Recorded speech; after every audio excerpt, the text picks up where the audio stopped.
creemos y en todo lo que hacemos.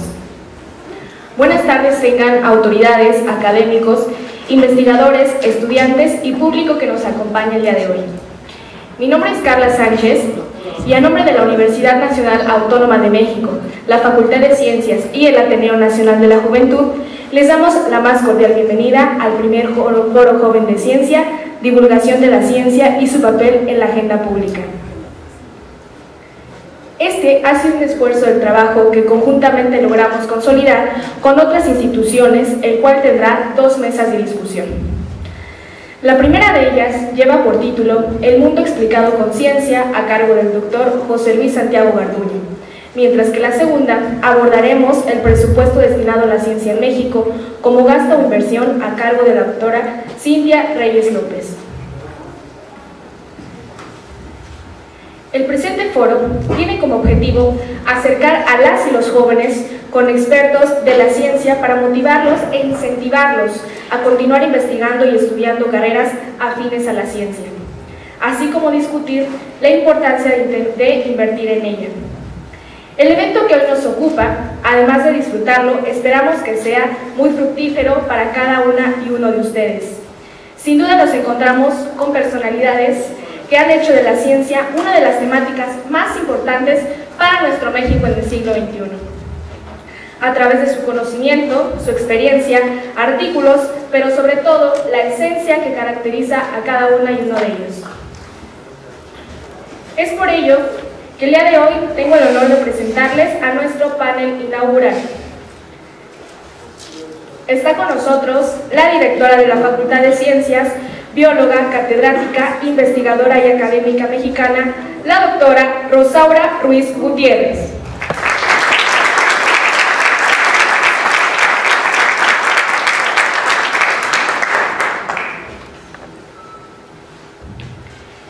Está con nosotros el estudiante de Física en la Facultad de Ciencias y asociado al Instituto de Ciencias Nucleares por la UNAM, además de ser estudiante investigador por la Junta Internacional de Educación Espacial de la National Aeronautics and Space Administration, NASA, Yair Piña López.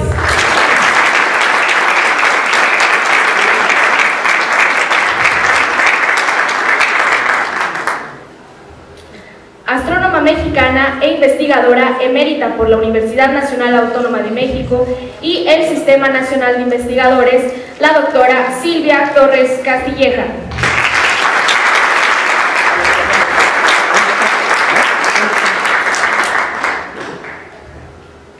También está con nosotros la vicepresidenta del Ateneo Nacional de la Juventud y licenciada en Ciencia Política y Administración Pública por la UNAM, la licenciada María Soledad Rodríguez Moreno.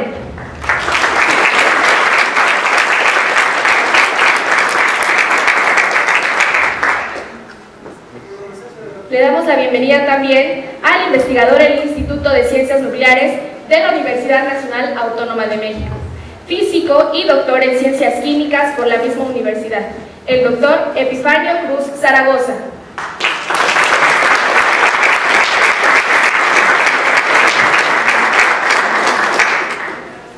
Está con nosotros también el biólogo, coordinador general de Medio Ambiente en la Delegación Cuauhtémoc, ganador del Premio Nacional de Periodismo y Divulgación Científica y del Premio de la Juventud al Mérito Cívico y Ambiental de Labor Social, además de ser director nacional de Ciencia, Medio Ambiente y Tecnología del Ateneo Nacional de la Juventud, el licenciado Juan Jorge Avilés Ortega.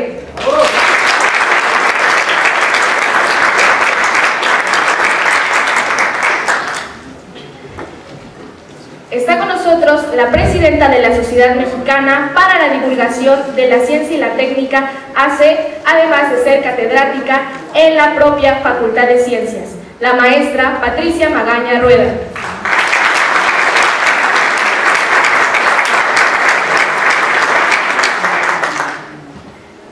Finalmente le damos la más cordial bienvenida al físico y director del Instituto de Ciencias Nucleares de la UNAM, el doctor Miguel Alcubierre Moya.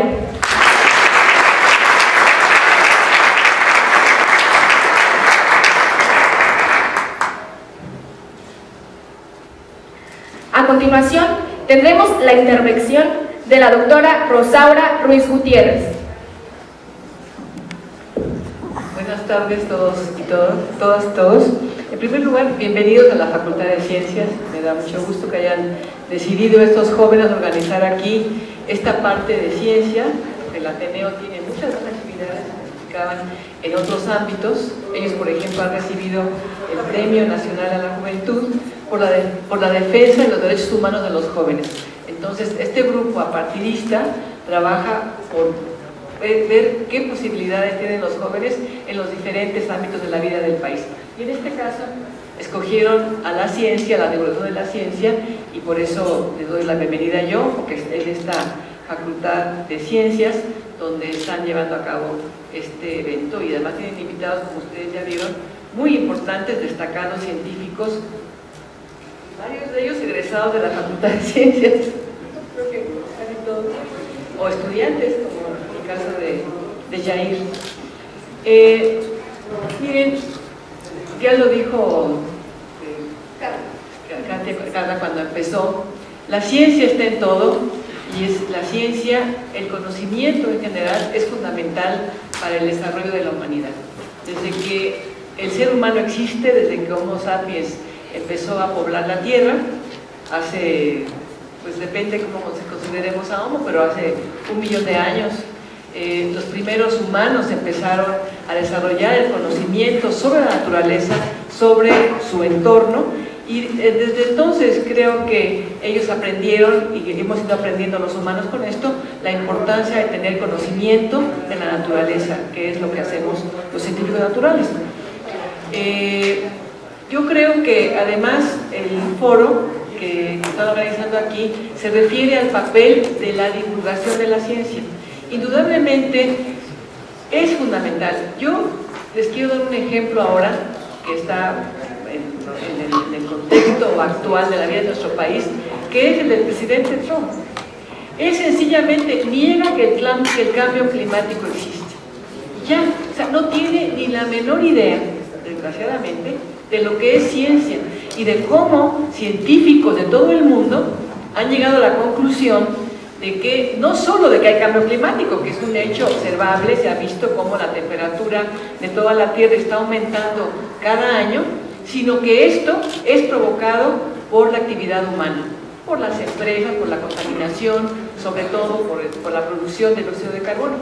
Pero él se permite decir, hay hechos alternativos. Imagínense qué quiere decir, hay hechos alternativos, Hay teorías alternativas, por supuesto.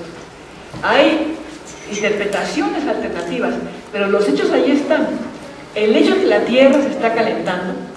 Él un día dijo en un Twitter que la prueba de que no se estaba calentando la Tierra es que él fue a Los Ángeles y se estaba muriendo de frío. Entonces él dijo, la Tierra se está congelando. O sea, por eso es un ejemplo que quería decir, porque lo que está pasando es gravísimo, lo que está haciendo el presidente Trump. Es gravísimo para todo el mundo, particularmente nosotros, los mexicanos y los musulmanes, somos los más atacados directamente, pero hablo también de su referencia a la ciencia. No tiene idea de la importancia de la ciencia, no tiene idea de qué es ciencia. Se atreve a decir eso, hay hechos alternativos.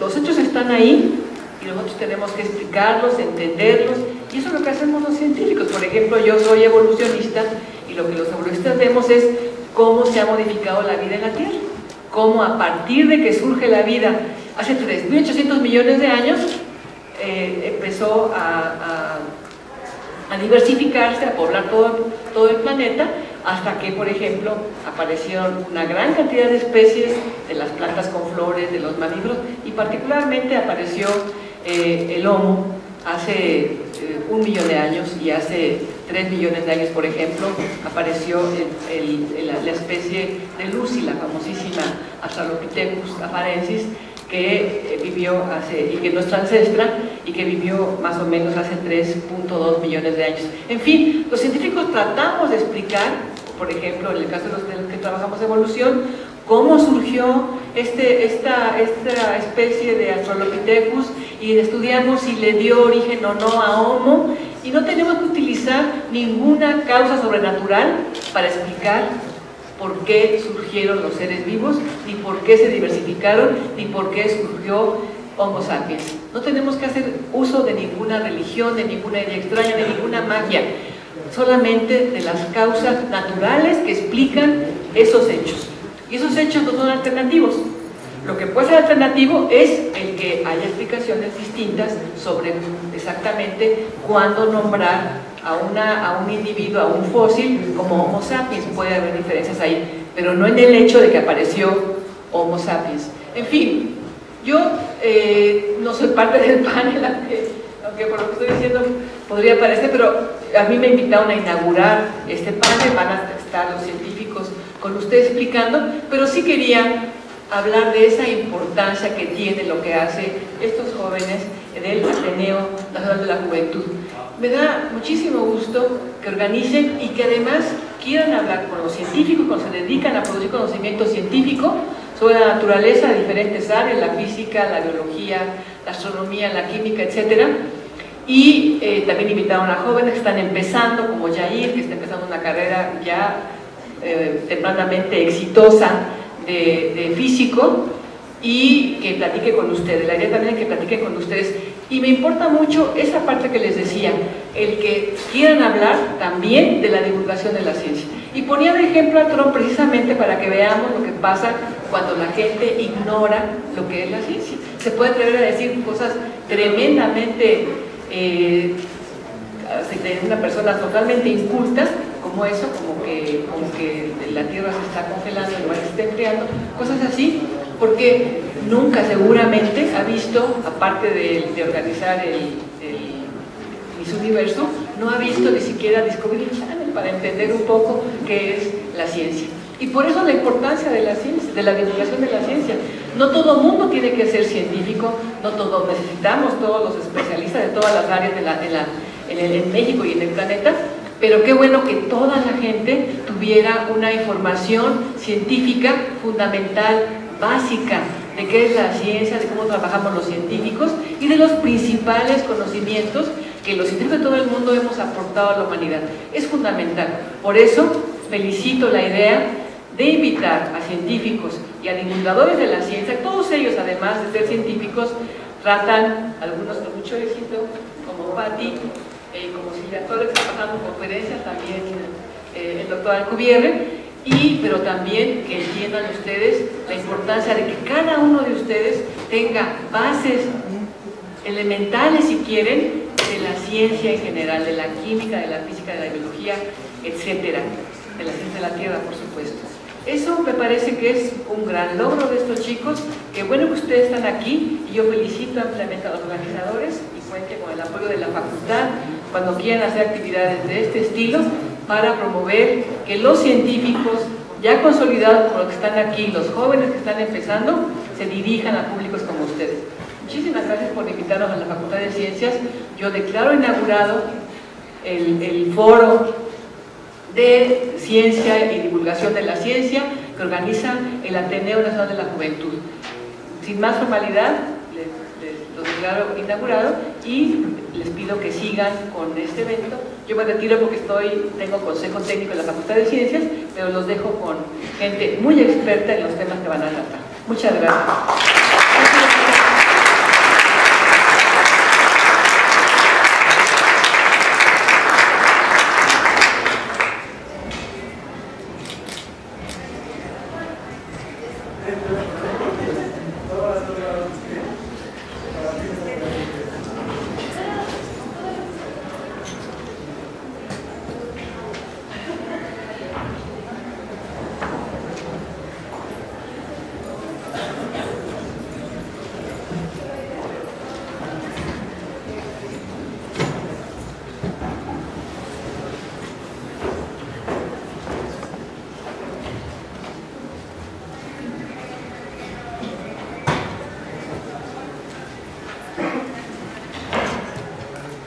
Agradecemos la intervención de la doctora Rosaura Ruiz Gutiérrez a través de las palabras inaugurales.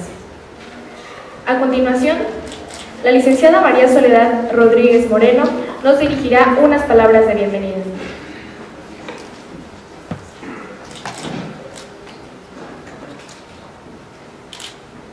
Cuán es el honor de pisar su suelo, Universidad Amada.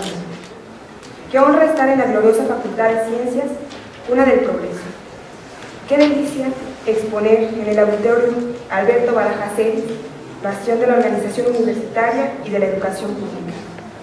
Sintámonos orgullosos hoy de pertenecer a esta magna casa. Muy buenas tardes a todos, gracias por acompañarnos en el primer Foro Joven de Ciencia. Gracias, doctor Miguel Alcubierre Moya, doctor Marco Velázquez Velasco, doctora Silvia Torres Castilleja, diputado Víctor Hugo Romo, maestra Patricia Magaña Rueda, jóvenes estudiantes investigadores Yair Israel Piña López, José Eduardo Méndez, doctor Epifanio Cruz Zaragoza. Gracias también a los estudiantes seleccionados para presentar sus investigaciones y ensayos, Diana Pineda y Julio César Izquierdo. A todas y todos los expertos e investigadores que hoy nos acompañan e invitados en general. Hoy estamos aquí reunidos por un motivo: las y los jóvenes de México, grupo que representa aproximadamente el 25% de la población y que enfrenta, desgraciadamente, los mayores problemas de nuestra sociedad contemporánea. Desde la violencia asimilada, la delincuencia y la discriminación, hasta el desempleo, la falta de espacios de expresión y participación y el desquebrajamiento del tejido social y la identidad. Muchos sectores de las juventudes en México han sido invisibilizados, condenados al aislamiento o simplemente ignorados. A diferencia de otros momentos, parece ser que el joven resulta hoy más un problema que una solución. Las personas jóvenes que se dedican a la ciencia o ven en su estudio el sueño ignorado no son la excepción.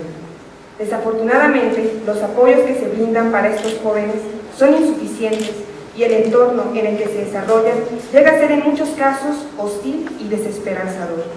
No hay en la política educativa acciones efectivas para la promoción del joven científico. Para muestra, hasta el año 2013, solo el 9% de los profesionistas en México eran científicos. Aún con ello, la ciencia sigue siendo en México la oportunidad del progreso. Es vasta e infinita para saciar los corazones que la aman y me atrevería a decir que indispensable para la vida del ser humano en general. Debe ser ella el camino para saciar nuestra curiosidad y muy probablemente sea el elemento que nos ha faltado encumbrar para hacer de este país un lugar más justo y menos desigual. Este foro es un regalo para ustedes.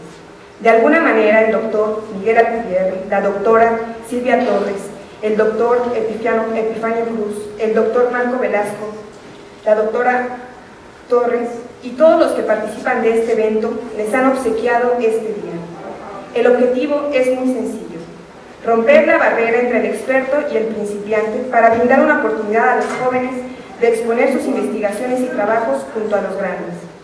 También es un espacio de expresión y participación en el que se demandan mayores incentivos a la ciencia, la tecnología y la educación, así como una administración más equitativa y justa de los recursos. Los invitamos a que se queden. Termino diciendo, los jóvenes debemos superar la idea de que somos personas apáticas, de que no podemos, de que somos demasiado jóvenes para lograr ir a mal. Pero más importante, allá afuera debemos luchar por erradicar la idea del joven problemático. Debemos arrebatar el presente, tener la humildad para escuchar el consejo del sabio y nunca permitirnos dejar de aprender. En palabras del maestro José Vasconcelos, la cultura engendra progreso y sin ella no cabe exigir de los pueblos ninguna conducta moral. Muchas gracias.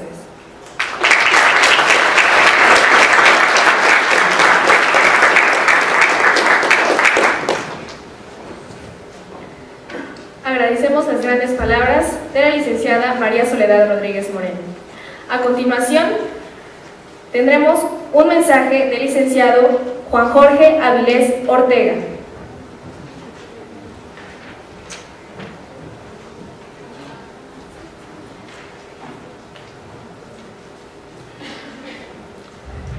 Muy buenas tardes a todas y a todos.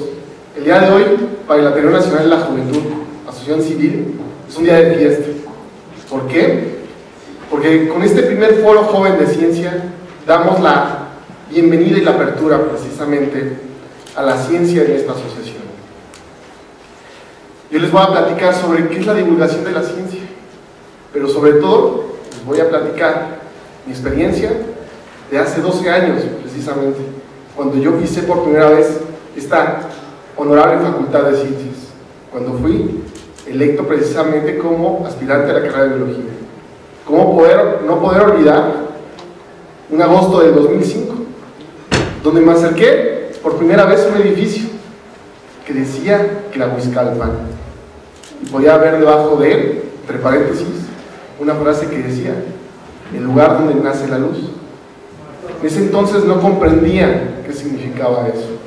Asimismo, todos y cada uno de nosotros conocemos el Prometeo y la mitología, pero realmente, ¿por qué están estos elementos con alto simbolismo en la facultad? Ya después pude comprender precisamente que la luz precisamente se refiere al conocimiento, pero hay que tener mucho cuidado, porque a veces ese exceso de luz nos nubla entre nosotros mismos inclusivemente. Asimismo, Prometeo, el encargado precisamente, el fraternal titán y amigo precisamente de la humanidad que brindó el fuego, el conocimiento a los humanos, pues fue castigado precisamente por una águila, la cual pues, se encuentra en constante momento devorando su hígado. Y a todo esto, ¿qué va con la divulgación de la ciencia? Muchas veces nosotros nos metemos en nuestro mundo, así somos los científicos. Nos encanta precisamente hablar de nuestros artículos, hablar de lo que trabajamos y lo que hacemos. Pero ¿qué pasa con esto? ¿Cómo llega a la sociedad? La divulgación de la ciencia no es solamente como el concepto del diccionario que dice es acercar la ciencia a la sociedad. Va mucho más allá.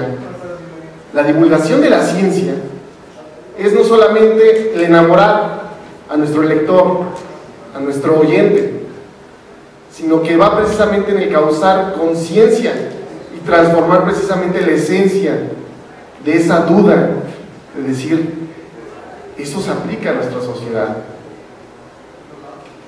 Como todos ustedes saben, aquí tenemos diversas carreras: biología, física, matemáticas, ciencias de la computación, ciencias de la tierra. Pero todo esto es importante que baje. ¿Cuántas tesis actualmente no existen en la Biblioteca Central y en la Biblioteca Moshkali que no son conocidas por la sociedad? Ese es nuestro deber como científicos también, impactar e incidir realmente, hacer conscientes a la sociedad de la importancia de la ciencia en nuestro país. Lamentablemente, en la actualidad, la ciencia cada vez va aumentando, pero el apoyo institucional del gobierno va disminuyendo. Pero es deber de nosotros, de cada uno, impulsarla desde nuestro saber. Yo les digo, tomen con pasión lo que hacen. Aquí tenemos un claro ejemplo de un joven que decidió arriesgarse y decir yo puedo. Uno de ellos es Jair, pero aquí veo muchos demás jóvenes. No dejen que nunca un maestro de la familia les diga que no. Arriesguémonos. Sean ustedes los científicos no del presente, no del futuro, sean del presente. Por último, nos quedamos con una frase precisamente de los antiguos ateneístas que respaldan precisamente a nuestra juventud actualmente. La Ateneo Nacional de la Juventud se basa en esos valores y en esas virtudes. El día de hoy estoy cierto que están aquí presentes y seamos precisamente la conciencia y la virtud. Orgullosamente, ateneístas de la juventud. Muchas gracias.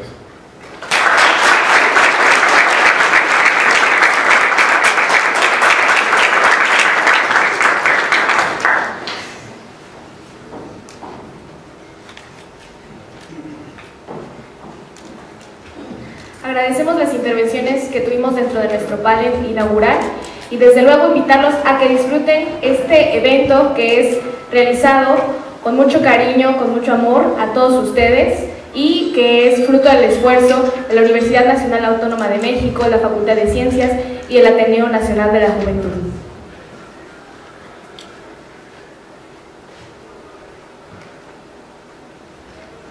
Antes de abrir la primera mesa, quisiéramos informarles que al contribuir a los 17 Objetivos de Desarrollo Sostenible de la Agenda 2030 de la Organización de las Naciones Unidas, ONU. En este foro impulsamos cada uno de estos beneficios de México y el mundo a través de las instituciones presentes.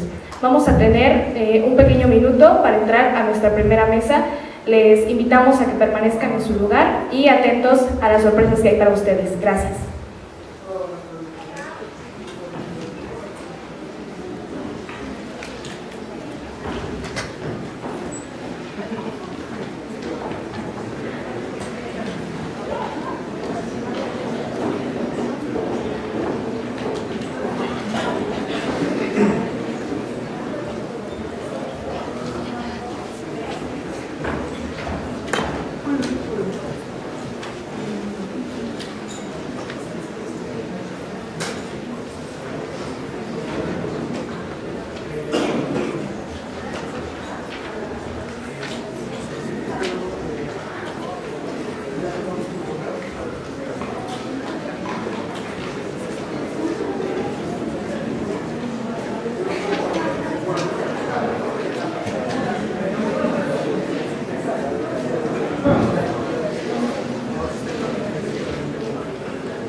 Él es instructor de informática biomédica por el Departamento de Informática Biomédica de la Facultad de Medicina en la UNAM. Es Hagen Health Mexico City Clinical Leader on Innovation, clínica docente del Museo del Antiguo Colegio de San Ildefonso, evaluador de daños y análisis de necesidades de Cruz Roja Mexicana, sede Ciudad de México, coordinador de difusión estudiantil de la Asociación Mexicana de Farmacología AC, embajador My World México 2017. Fue segundo lugar en la categoría de robótica en el 19 concurso universitario de Feria de las Ciencias y fue nominado al mérito de excelencia académica con la presea Bernardo Quintana a Rioja en el 2012. Sin más ni menos, recibamos con un aplauso al maestro José Luis Santiago Garduño.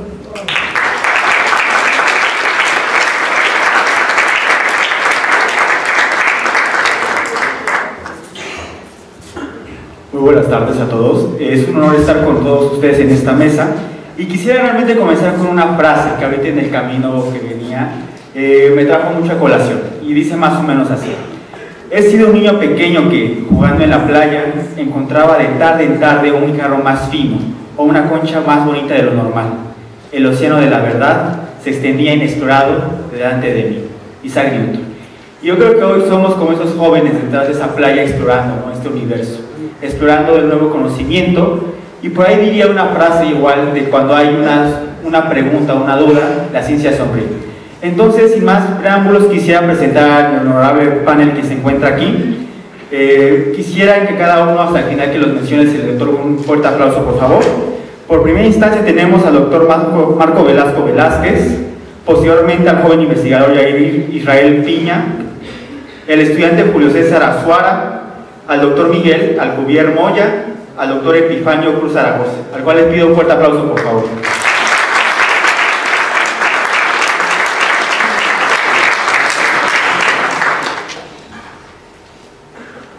Ok, como primer ponente de esta mesa denominada El Mundo Explicado con la Ciencia, es un honor presentar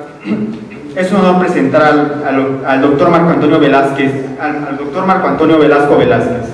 Él se formó como químico, farmacéutico, biólogo en la Facultad de Química de la UNAM. Posteriormente realizó el doctorado en Ciencias Biomédicas en la Facultad de Medicina de la misma universidad. También es fundador del Laboratorio de Farmacología Molecular de la Facultad de Medicina de la misma UNAM y es honorablemente miembro de la Asociación Mexicana de Farmacología, de la cual se ha dedicado a impactar la farmacología mexicana alrededor de todo el mundo.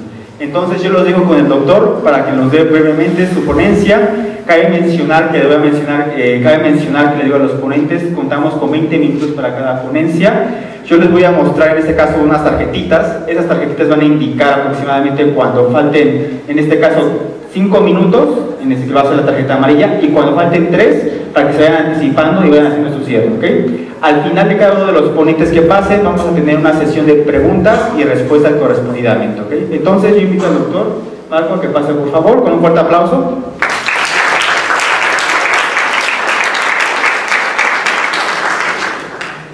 Gracias. Buenas tardes a todos. Agradezco a los organizadores la invitación y la oportunidad de platicar con ustedes. A mis colegas de la mesa, ¿se quieren quedar ahí o quieren pasarse del otro lado, como se sientan más cómodos?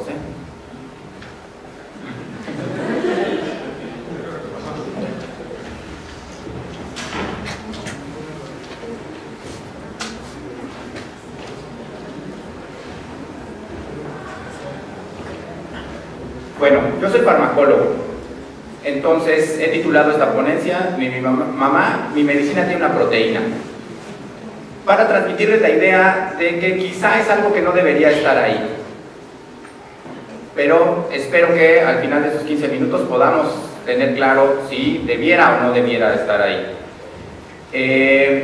Formalmente no se llaman medicinas, formalmente se llaman medicamentos. Entonces, solo para poner un contexto formal de la envergadura de la Facultad de Ciencias, quiero que entiendan qué es un medicamento.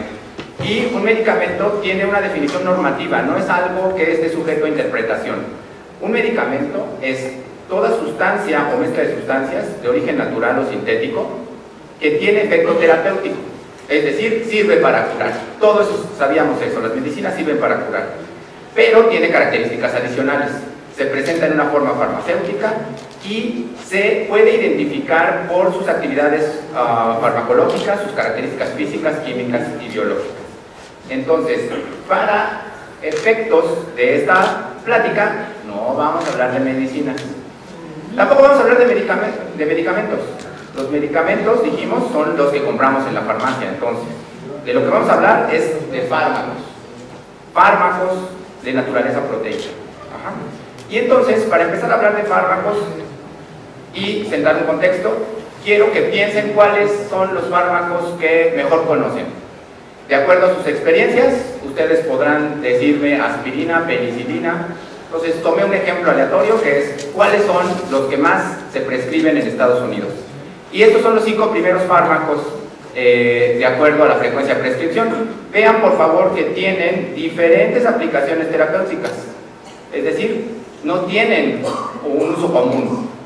Vean también que les he puesto aquí estructuras y dado que no espero muchos químicos en la audiencia, no vamos a hablar de las estructuras. Ajá. Solo quiero que noten que son estructuras que tienen características comunes, por ejemplo estos núcleos, pero en general son moléculas pequeñas. Ok, ¿qué pasa si nos vamos con el sexto de la lista?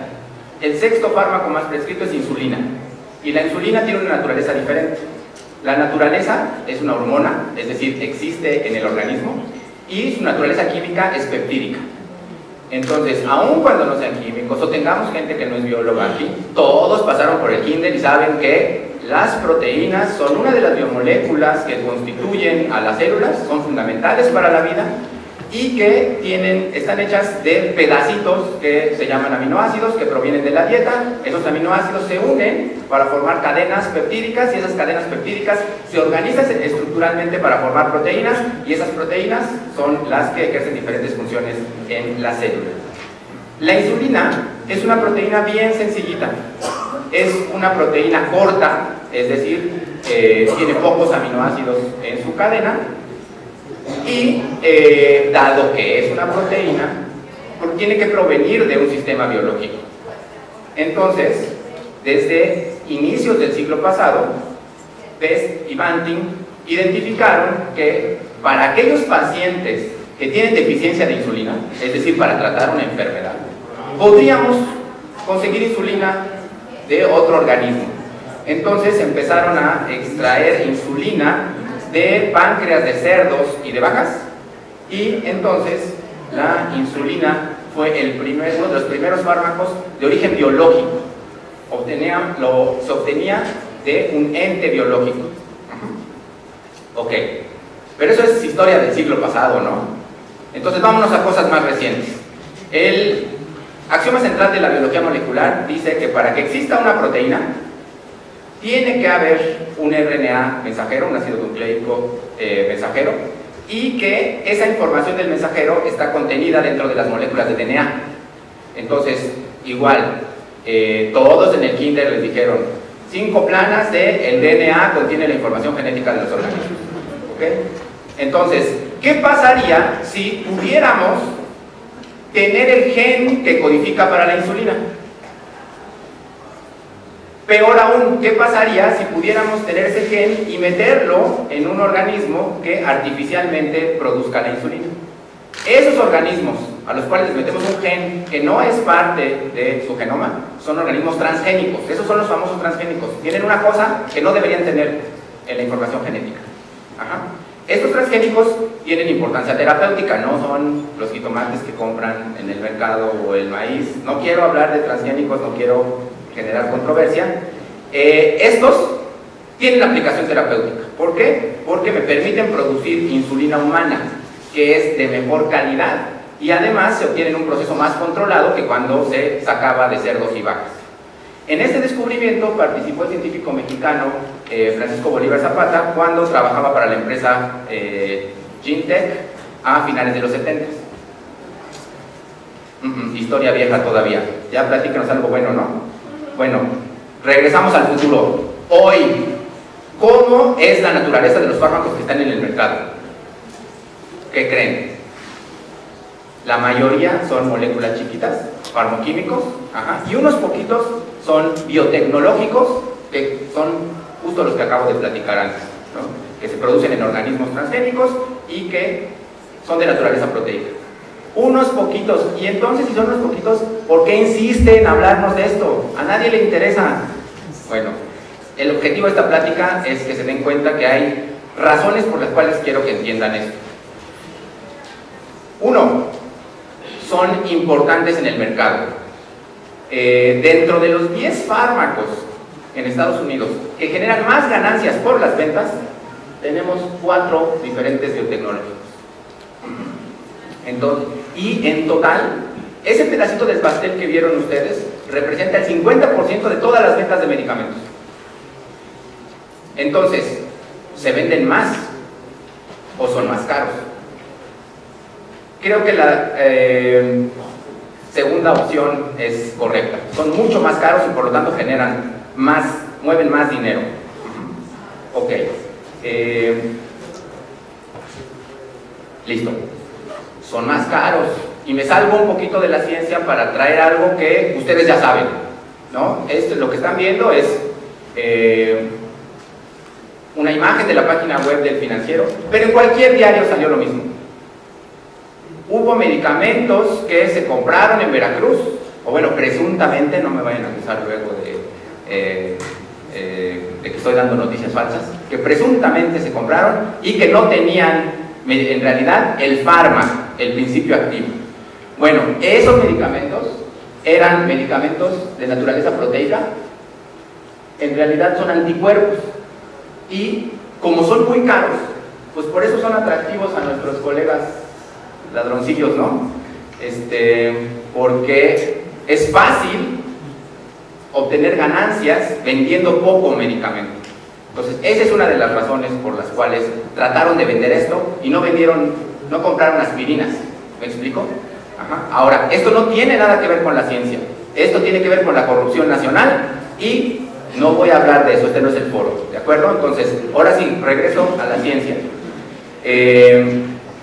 La segunda razón por la cual quiero que sepan que existen los fármacos biotecnológicos es porque son útiles en enfermedades para las cuales quizá no tenemos alguna otra alternativa terapéutica. Entonces, por ejemplo, hay tipos de tumores de mama que son distintos entre sí porque expresan en la superficie de la célula unas proteínas que les dan una mejor capacidad para proliferar y entonces ese tipo de tumores se vuelven más agresivos. Clínicamente se conocen como tumores HER2 positivos. Ok, bueno, resulta que con la biotecnología se han podido desarrollar anticuerpos que se unen a la proteína y por lo tanto la bloquean y los tumores entonces se vuelven funcionalmente como si no tuvieran el receptor HER2. el uso de estos medicamentos en la clínica ha modificado cómo se trata las pacientes con tumores HER2 positivos al día de hoy. Entonces vean estas gráficas, pongan atención por favor en la verde y contra la naranja. Entonces es el mismo tipo de tumor. Los verdes no recibieron tratamiento con el anticuerpo, perdón, los naranjas no recibieron tratamiento con el anticuerpo, mientras que los verdes sí. Y lo que estamos viendo es qué tanto sobrevive el grupo de pacientes en función del tiempo. Entonces, a 5 años, por ejemplo, aquellos que reciben el fármaco tienen un 63% de posibilidades de sobrevivir, mientras que las que no reciben el fármaco tendrán 40 y pocos % de sobrevivir. Entonces, ¿el fármaco cura la enfermedad? No, pero ese es otro rollo, no es lo que estamos platicando ahora. Ajá. Piensen ustedes, cuando doy esto a mis alumnos de farmacología en la Facultad de Medicina, les pongo el siguiente ejemplo. Piensen ustedes que es su mamá la que tiene un tumor mamario y le dicen, a ver, puedes escoger, ¿qué quieres? ¿Que tu mamá tenga el 63% de posibilidades de sobrevivir 2 años a partir de hoy? ¿O quieres que tenga el 40 y pocos % de probabilidad de sobrevivir a partir del día de hoy? Creo que no hay que ser un genio para escoger, ¿no? Entonces, estos medicamentos impactan en la salud de nuestros pacientes. Y la tercera razón por la que quiero que se lleven la idea de que las medicinas pueden tener proteínas y se lo platiquen a su mamá, es porque el desarrollo y producción de este tipo de fármacos es un reto científico. Y entonces involucra múltiples aspectos científicos y quiero que ustedes los identifiquen para que eventualmente puedan involucrarse. Entonces, los fármacos biotecnológicos son mucho más complejos que una molécula pequeña. Si comparamos la complejidad, sería el equivalente a comparar una bicicleta, la función de una bicicleta, con el mecanismo y función de un avión. Entonces, como son más complejos, pues también es más difícil llegar a tener un producto homogéneo y de calidad. Cuando hablamos de moléculas pequeñas, farmacoquímicos, se producen normalmente con alta pureza por síntesis química.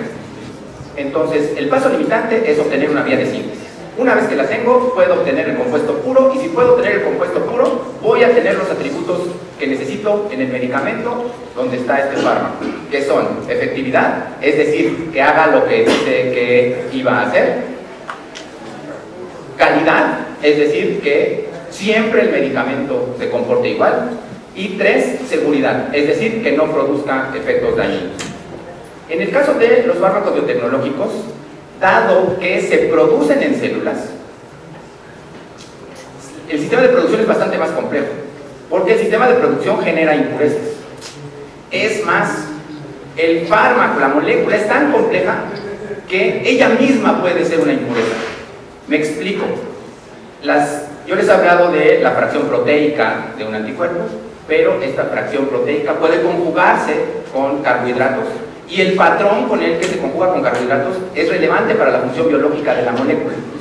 Entonces, un anticuerpo que tiene conjugaciones con carbohidratos múltiples no va a funcionar igual que un anticuerpo que tiene predominantemente una conjugación particular con carbohidratos.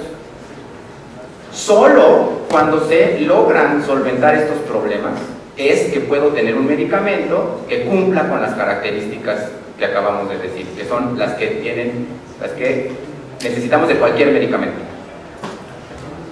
¿Tengo un minuto? Ok, entonces voy a saltarme un par de cosas. Ok, que voy a aterrizar ahora. Entonces, ¿qué es lo que quiero que se lleven de esta plática? Uno, los fármacos biotecnológicos existen, y existen desde hace mucho tiempo. Entonces eso no es nuevo. Creo que lo que es crucial para esta plática es que se están actualmente desarrollando nuevos fármacos biotecnológicos para enfermedades para las cuales no tenemos tratamientos efectivos. Hay un boom en esto. Dos, el 50% de la inversión que hace la industria farmacéutica en este momento va a los biotecnológicos. Y espero que para todos sea obvio por qué, ¿no? Porque, no solo porque científicamente el campo se está moviendo hacia allá, sino porque les deja más dinero. Y hay un boom al respecto. Y 3, y esa fue la parte que me salté, pues créanme nada más, pues luego podemos platicar si alguien tiene más dudas. Actualmente muchos de estos medicamentos biotecnológicos están perdiendo las patentes y entonces se genera un nuevo campo para desarrollar lo que en el mundo conocemos como biosimilares. En México conocemos como biocomparables porque a nadie nos gusta la palabra similar.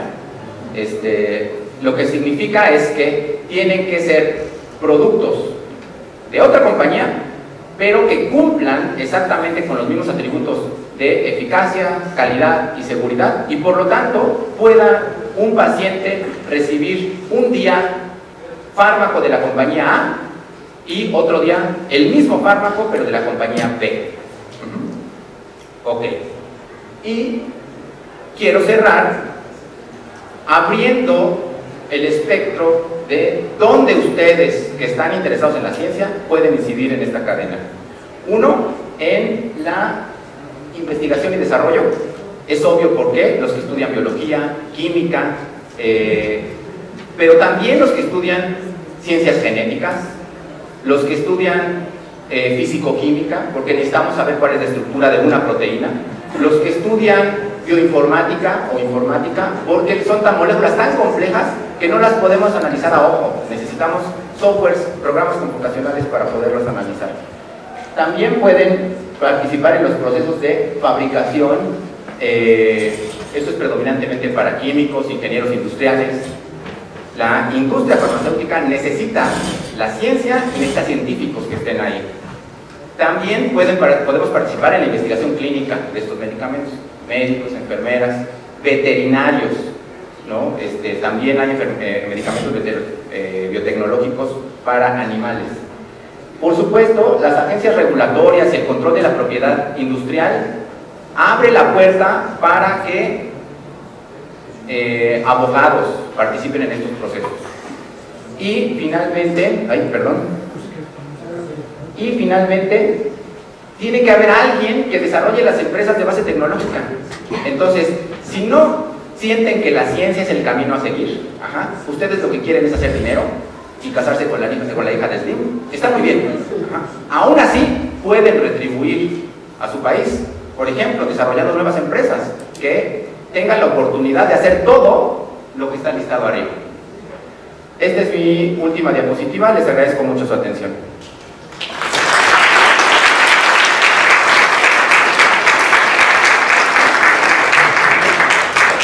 En los últimos 10 minutos una propuesta de todas estas a lo largo del camino que uno va entendiendo a los órganos, más el efecto de la radiación y una propuesta que le hicimos al gobierno del Distrito Federal y al final se las platico, ¿no? En principio, como todo el mundo sabemos, estamos en esta hermosa Vía Láctea y en el perfil, en la parte superior, podemos mirar prácticamente, digamos, una fotografía de la Vía, pero vista sobre un plano, podemos mirar estas, bueno, se han observado dos burbujas gigantescas, esto es del año 2010, y estas burbujas que están prácticamente hacia el centro, emanan radiación gamma de las más poderosas energías que se han visto, y entonces eso es uno de los retos a vencer si queremos hacer juegos en el espacio, pero para llegar a esa etapa necesitamos entonces sintetizar materiales adecuados, necesitamos entonces tener detectores electrónicos, necesitamos tener finalmente dispositivos que funcionen muy bien cuando son interaccionados por la radiación. Siempre si hacemos un pastelito de pues qué tanto nos está afectando la radiación, cómo es que vivimos en este entorno con la radiación, podemos mirar que prácticamente la componente de la radiación cósmica es una de las partes más pequeñas, como el 9%, el resto está distribuido de tal forma que entre ellos está el radón es un gas que es hijo de las desintegraciones de los radionúcleos naturales terrestres como el uranio, que está en las rocas, en el suelo. Tenemos un estado como Chihuahua, que es muy rico en uranio, igual Oaxaca, Pero una de las contribuciones que tenemos hoy día de la radiación en el ambiente y en nuestra salud justamente es la parte médica, y esto está contribuyendo que cada vez tengamos muchos escenarios, eventos no deseables, e incluso son errores debido a cálculos humanos. Tenemos una tabla, ya en la especialidad tenemos una tabla parecida a la tabla periódica que todo el mundo conoce, una tabla de radionúcleos, en donde hay aproximadamente, o se pueden generar 2000 tipos de elementos distintos, cada uno de ellos con vidas medias distintas que van desde segundos hasta millones de años, como en el caso del directorio, del uranio, etc., o los combustibles para los reactores atómicos. Por ejemplo, podemos encontrar el cobre 64 dentro de toda esta lista de la familia del cobre, y este cobre 64 se utiliza mucho para hacer radiografías de cerebro y mirar si una persona está propensa al Alzheimer o está en una etapa ya avanzada. En particular, sí necesitamos entonces simular también los campos de radiación muy intensos aquí en Tierra, y tenemos fuentes muy pequeñitas hasta fuentes muy grandes como este AS, el RAD. En el CERN hay 3 estaciones de radiación muy intensa, una de ellas es el RAD-1, que es la fotografía que está del lado izquierdo, y en la parte muy abajo, en esta zona, es donde sale un haz potente, capaz de dejar radiactiva a la materia. Si ustedes cogen un puñado de tierra del jardín y la colocan frente a ese haz, todo el puñado de tierra se vuelve radiactivo. Entonces quiere decir que sí tenemos una energía altísima, y para eso necesitamos entonces diseñar los propios materiales, ya sea en forma de fibras, para, por ejemplo, implantarlos cuando vayamos a hacer un escáner a un paciente, vayamos a hacerle un tratamiento médico, o bien evaluar las condiciones de dosis en el medio ambiente ante desastres atómicos o accidentes, como el caso de Fukushima en 2011, que sirven demasiado. Entonces, estos materiales en particular se pueden adquirir diferentes formas, desde polvos, pueden ser fibras de silla, pueden ser barras, pueden ser cristales, monocristales. Hoy día, esta semana, justamente estamos obteniendo monocristales de fluoroperovskitas con el grupo del Instituto de Física, que tenemos en colaboración de hace años, y es para una tesis de un estudiante de doctorado. Hemos logrado ya tener los monocristales.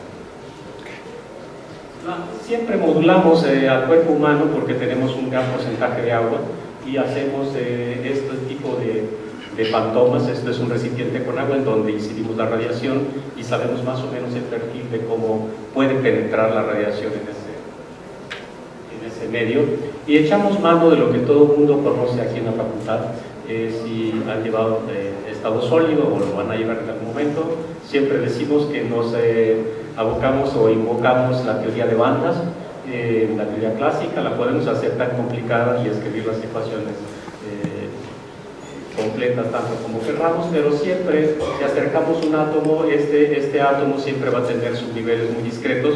Si acercamos 2, van a aparecer otros subniveles. Si acercamos varios de ellos, vamos a tener las transiciones dependiendo del tipo de elementos que estemos trabajando, pero estos van a comenzar entonces a traslaparse los niveles, y cuando son una cantidad muy grande, como en un sólido cristalino, 10 a la 23 a la 24 átomos por centímetro cúbico, imagínense, aparecen una serie de bandas, y a fin de cuentas las dejamos, todas estas partes blancas que aparecen entre ellas, le llamamos a llamar el gap, la zona en donde supuestamente está prohibido, pero esto genera estas partes blancas que son el gap, y entonces podemos tener un electrón de este material, excitarlo, llevarlo a un estado, dejarlo de caer, y podemos entonces obtener emisión luminiscente. Esto es, jugamos con luz, agarramos a los electrones, los excitamos vía radiación ionizante, lo llevamos al estado excitado, después de cierto tiempo lo podemos otra vez estimular con calor,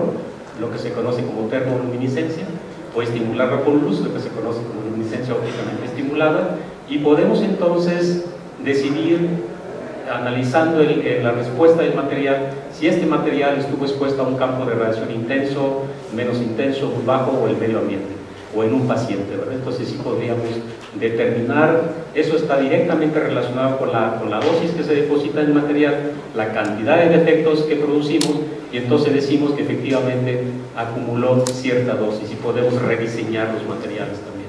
Hemos hecho películas ya de diferentes tipos de materiales, estamos ya sintetizando polvos, policristales, y aprendiendo este asunto es que da pie a una de las cosas que no solamente muchas veces nos encanta hacer la teoría, los modelos, y los publicamos y tenemos 80 y tantos papers, qué sé yo, ¿no?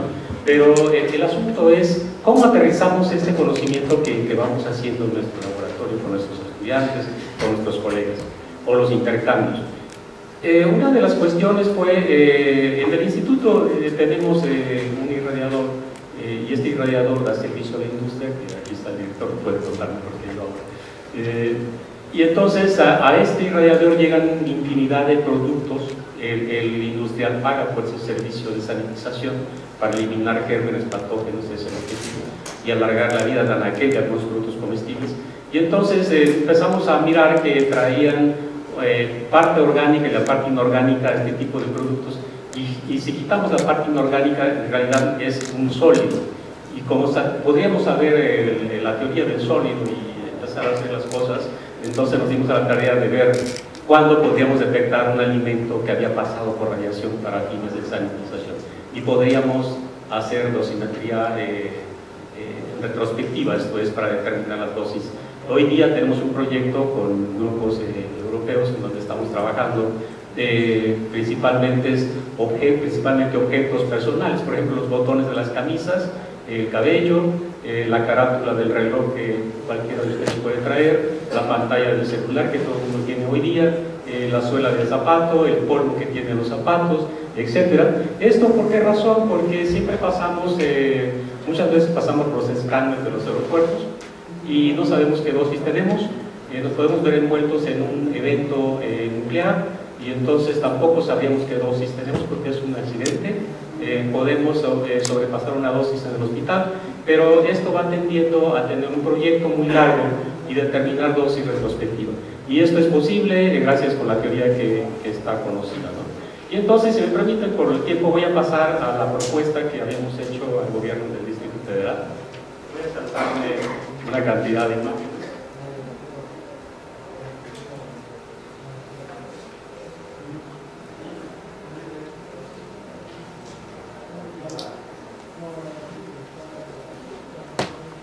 Este es un irradiador que utilizamos, es un irradiador convencional que está instalado en diferentes partes del mundo. El instituto tiene uno muy parecido, y en la parte de abajo están las cuencas sumergidas en agua, son 7 metros de profundidad.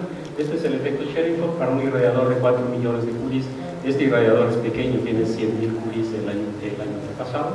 Sin embargo, puede ser manual, un operador puede entrar con los productos, sanitizarlos, o bien puede estar automatizado. Entonces hay otros mucho más grandes.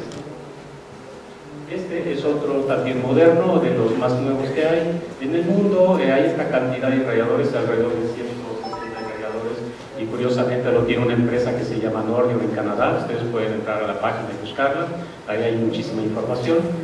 Y esta empresa nació en el seno del Estado canadiense y después se vendió.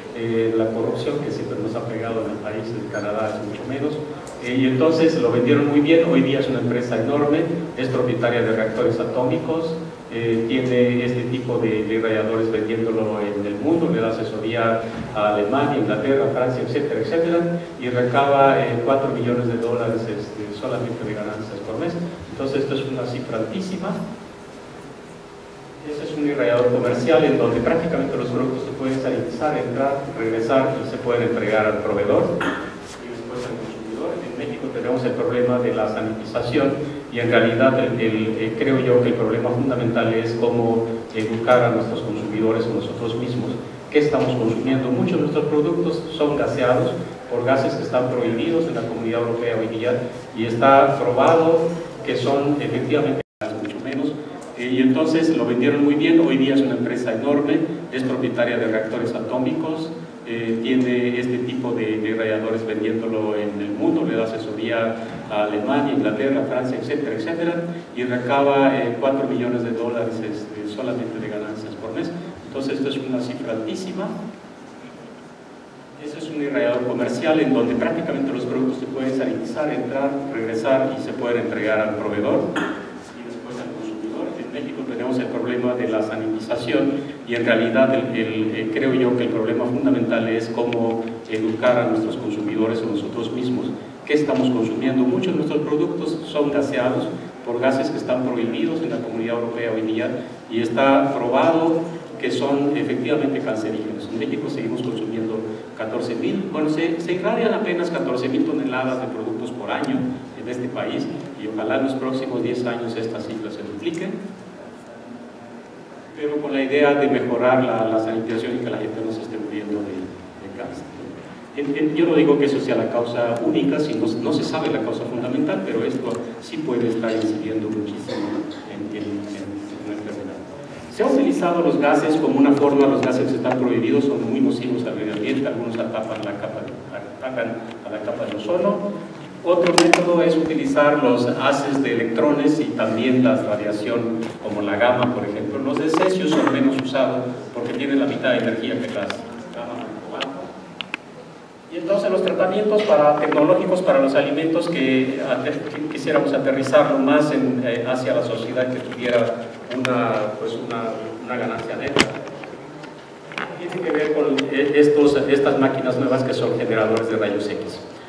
En realidad el principio básico es generar los electrones, acelerarlos hacia la cavidad de este sistema, y aquí están los deflectores que son imanes, en donde cada vez que entra un haz de electrones rebota en ellos y hacen este tipo de aceleraciones, entran a este campo de confinado, el vacío, y son acelerados hacia una salida en donde el diseño ingenieril puede estar irradiando áreas más o menos grandes, como de 1,80 m de alto, y ustedes pueden tener el acomodo de productos que van a esterilizar.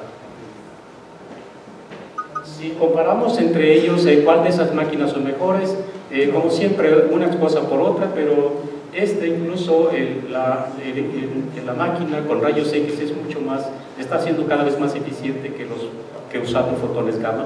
El único problema que tiene es que se tiene que consumir bastante energía, salvo que solamente consume cobalto 60, pero el problema del cobalto es que cada vez es más caro, y como se van a estar apagando ya los reactores atómicos en el mundo, Alemania, por ejemplo, tiene para el 2032 apagar todos los 43 reactores que tiene, ya comenzó a apagar algunos.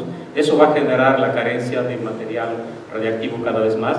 Entonces creo yo que si un industrial o un diputado que estaba anunciado, a los políticos tenemos que educarlos y decirles que estas son las cuestiones más importantes en donde hay que invertir, además en ciencia básica y tecnología. Este tipo de tecnología sí nos tiene que sacar de este atolladero que hoy día México se enfrenta, ¿no?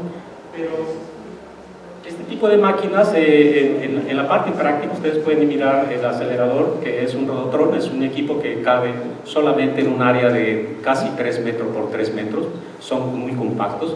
Esta área es suficiente para meter un Rodotrón, saca el haz de radiación, aquí van los productos caminando, o bien pueden girar los productos para recibir el haz de radiación, o bien tener una salida de electrones, una salida de rayos X y estar irradiando productos.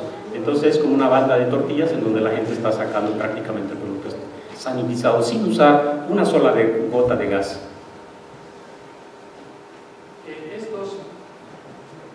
Esta es la propuesta que le habíamos hecho al gobierno de la Ciudad de México en 2014, y entonces el Instituto de Ciencias Nucleares, a través de mi persona, hicimos la propuesta, tuvimos 14 reuniones y ha pasado prácticamente casi 2 años y medio, no tenemos todavía nada concreto. Esta es la propuesta física, en donde estaría la instalación del sistema irradiar, un auditorio, las partes del laboratorio, enseñanza, oficinas, etcétera. Y esta propuesta se aterrizó, y de 2 propuestas que había, solamente una pasó porque se vino el problema de la línea dorada con 25.000 millones de pesos que había que desviarlo otra vez nuevamente para hacer las reparaciones, y estos proyectos y otro más se pararon, y lo único que se aprobó fue la COFEPRIS, que tenía 57 metros cuadrados para censar todos los comestibles de este país, imagínense de ese tamaño, y estaba aquí en Tlalpan, y ahora se está construyendo la central de abastos en 3.000 metros cuadrados, ¿no? La propuesta justamente está en el sentido de que tenemos que involucrar a la universidad como en donde está la masa crítica. Tenemos mucho conocimiento, tenemos un know-how de este tipo de tecnología, a pesar de que los irradiadores pronto, en unos 10 años, 15 años, estarán prácticamente muy caros, pero los aceleradores tendrán que bajar un poco sus precios.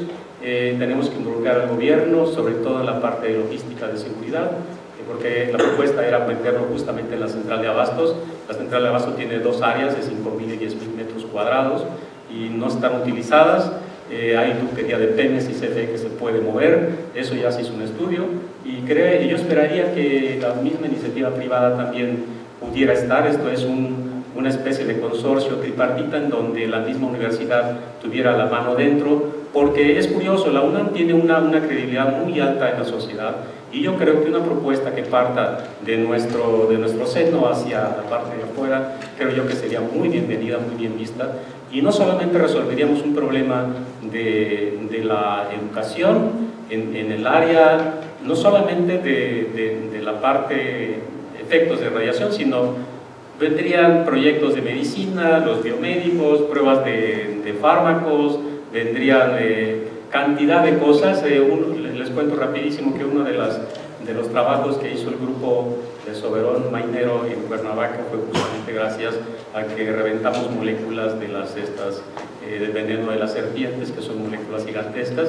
usando radiación gamma en el instituto. Entonces los premiaron, y que bueno, fue un trabajo muy, muy excelente, pero da idea de que este tipo de máquinas y el conocimiento que ya tenemos en la universidad, sí podemos provocar, generar proyectos muy novedosos que vayan a impactar a la sociedad. Y al político obviamente esto le importa, porque esto les daría voto, porque la central de abasto les da de comer a 7 estados de este país. La UNAM se vería muy beneficiada porque tendría un centro prácticamente con el pie en la sociedad, y nosotros estaríamos muy encantados porque tendríamos terreno de proyectos. Pues muchas gracias.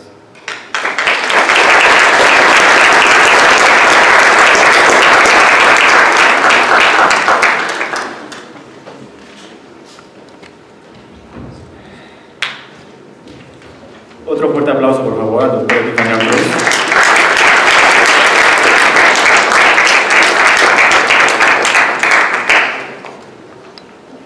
Bueno, científico no es el que da las respuestas correctas, sino el que plantea las preguntas correctas. Y con esto me gustaría dar pauta al siguiente ponente. El siguiente ponente es uno de los ganadores que postuló su trabajo a este primer foro joven, y me gustaría presentarlo y que pase a continuación. Es el estudiante Julio César Azuara, por favor, al cual le pido un fuerte aplauso.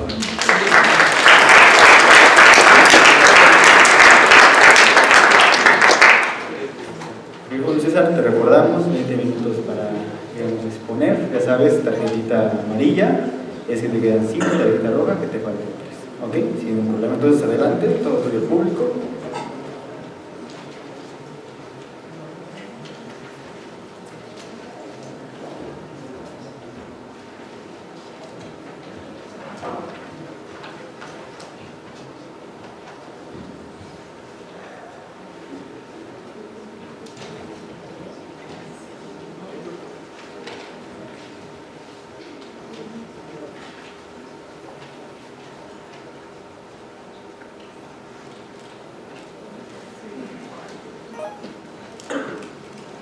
¿Qué tal? Buenas tardes. No me había tocado estar de este lado. Soy estudiante igual de la Facultad de Ciencias y estudiante asociado del Instituto de Física desde hace ya unos 2 años, y me gustaría platicarles sobre el trabajo que se desarrolla en el Instituto de Física, sobre todo en lo que es el Laboratorio Nacional de Materia Cuántica. Y también me gustaría terminar la sesión haciendo un poco de énfasis sobre lo que es la ciencia y los retos experimentales, ¿no? Porque todos los alumnos de esta facultad pues eventualmente se van a enfrentar a muchos retos que generalmente no vienen en los libros de texto, ¿no? Me gustaría hacer un paréntesis también para dar gracias a la facultad, a la UNAM, y sobre todo al Grupo Ateneo que bueno, me invitó y aceptó mi trabajo, ¿no? Bueno, para presentar el laboratorio me gustaría decirles que es parte de una iniciativa que comenzó en el 2014. Es parte del Instituto de Física de la UNAM, pero es una red de laboratorios mucho más grande que involucra a lo que son un laboratorio en San Luis Potosí, otro laboratorio en lo que es la ciudad de León.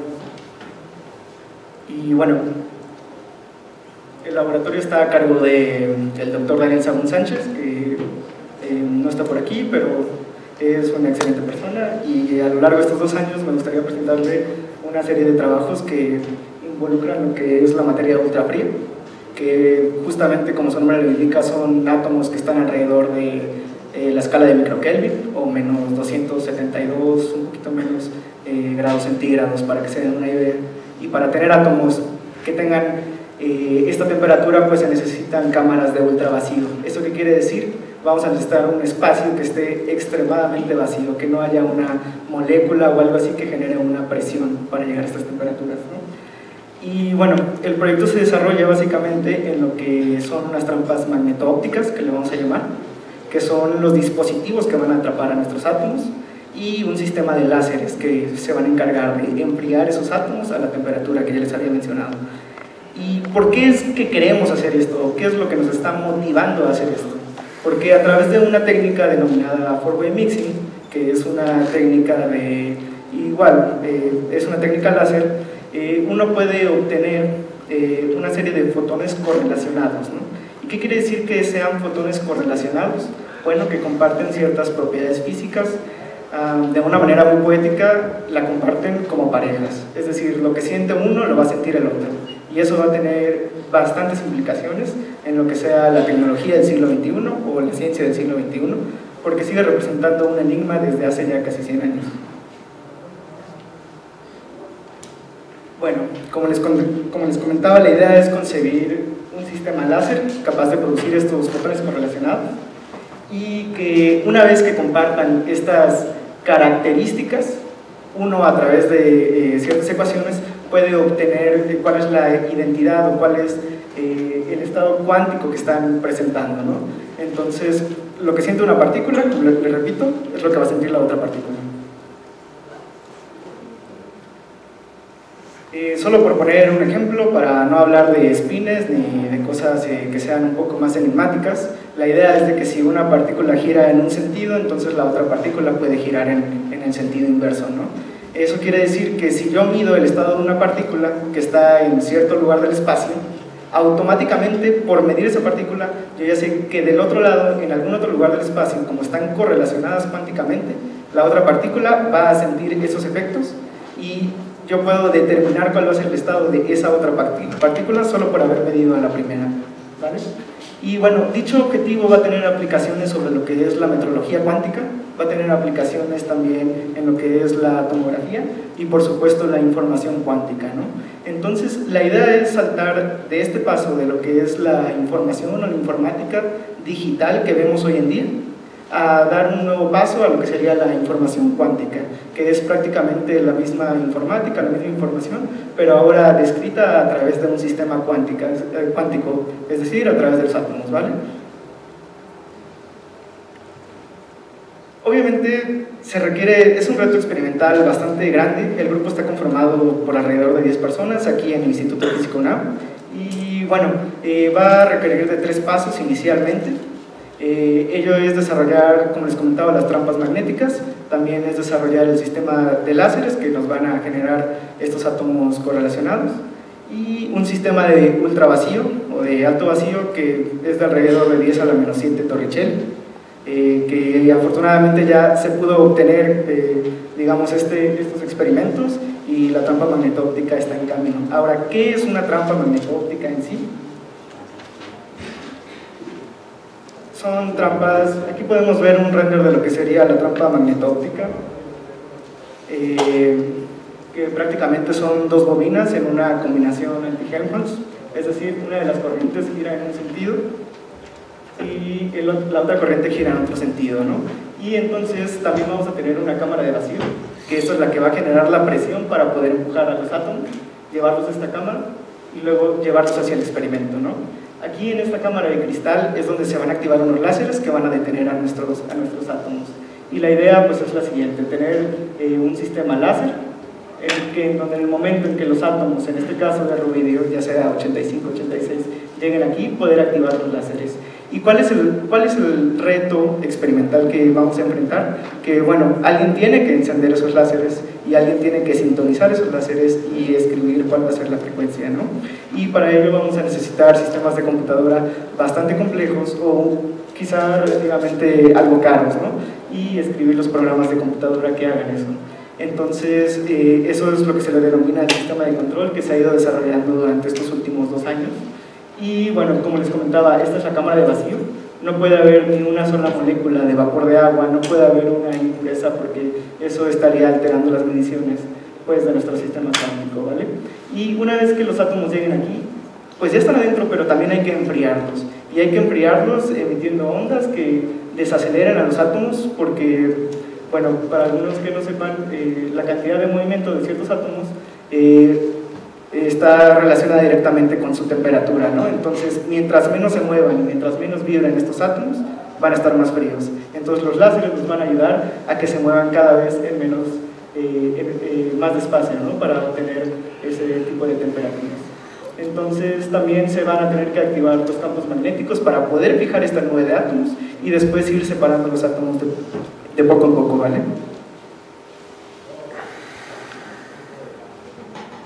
Así que se dispara una nube de átomos de rubidio 85, se ralentiza y luego ya se hace el proceso para correlacionar estos átomos.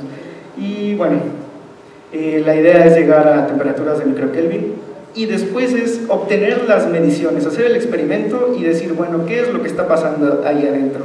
Y aquí es donde va a entrar un grupo que se dedique a la electrónica, que ya sea bastante fuerte para poder activar lo que son cámaras SDs o para activar, en este caso si hablamos de fotones correlacionados, pues tenemos que medir fotones y eso nos van a ayudar unos aparatos que se llaman APDs, que son fotodiodos de avalancha, ¿no? Prácticamente nos indican cada cuántos fotones llegan a estos fotodiodos, ¿vale? Trato de no meter muchas ecuaciones ni nada por el estilo, pero si hablamos de trampas magnéticas, en consecuencia vamos a tener que medir el campo magnético, que sea un campo magnético uniforme, vamos a tener que tomar ciertas lecturas, ¿no? Entonces, durante estos años se desarrolló un magnetómetro. Con él, a principios de años, se midió lo que es el campo magnético de la Tierra, que es alrededor de unos, oscila entre 30 microteslas, que son campos magnéticos excesivamente pequeños y que además oscilan, ¿no? Entonces, si el campo magnético de la Tierra está variando y yo quiero hacer una trampa que capture átomos, pues es complicado porque también hay que calibrar o configurar lo que está pasando con el campo magnético de la Tierra, ¿no? Entonces hay que tomar en cuenta o a consideración esto durante el experimento y bueno, se deben de hacer varios ensayos y se deben de caracterizar las bobinas, etcétera, etcétera. Una vez que se obtienen los átomos, bueno, también hay que tener un registro de la temperatura porque tengo un sistema de átomos que está en una cámara de vacío y hay que empujarlos desde el punto A al punto B. Entonces regresamos, yo tengo una cámara de vacío aquí, los quiero empujar de aquí a aquí. Eso lo vamos a hacer con un poco de calor. Entonces vamos a tener una cámara que en un principio la vamos a poder calentar a 1000, 1200 grados o 600 grados, según sea la temperatura correcta. Y bueno, la diferencia de presión debe de empujar los átomos desde el punto A hasta el punto B y mandarlos al punto C. Eso quiere decir que esto va a estar alrededor de 600, 800 grados o inclusive un poco mayor. Y bueno, va a tener un problema porque, como ven, la estructura es de metal y aquí hay una estructura de cristal, ¿no? Entonces tienen gradientes de temperatura bastante diferentes.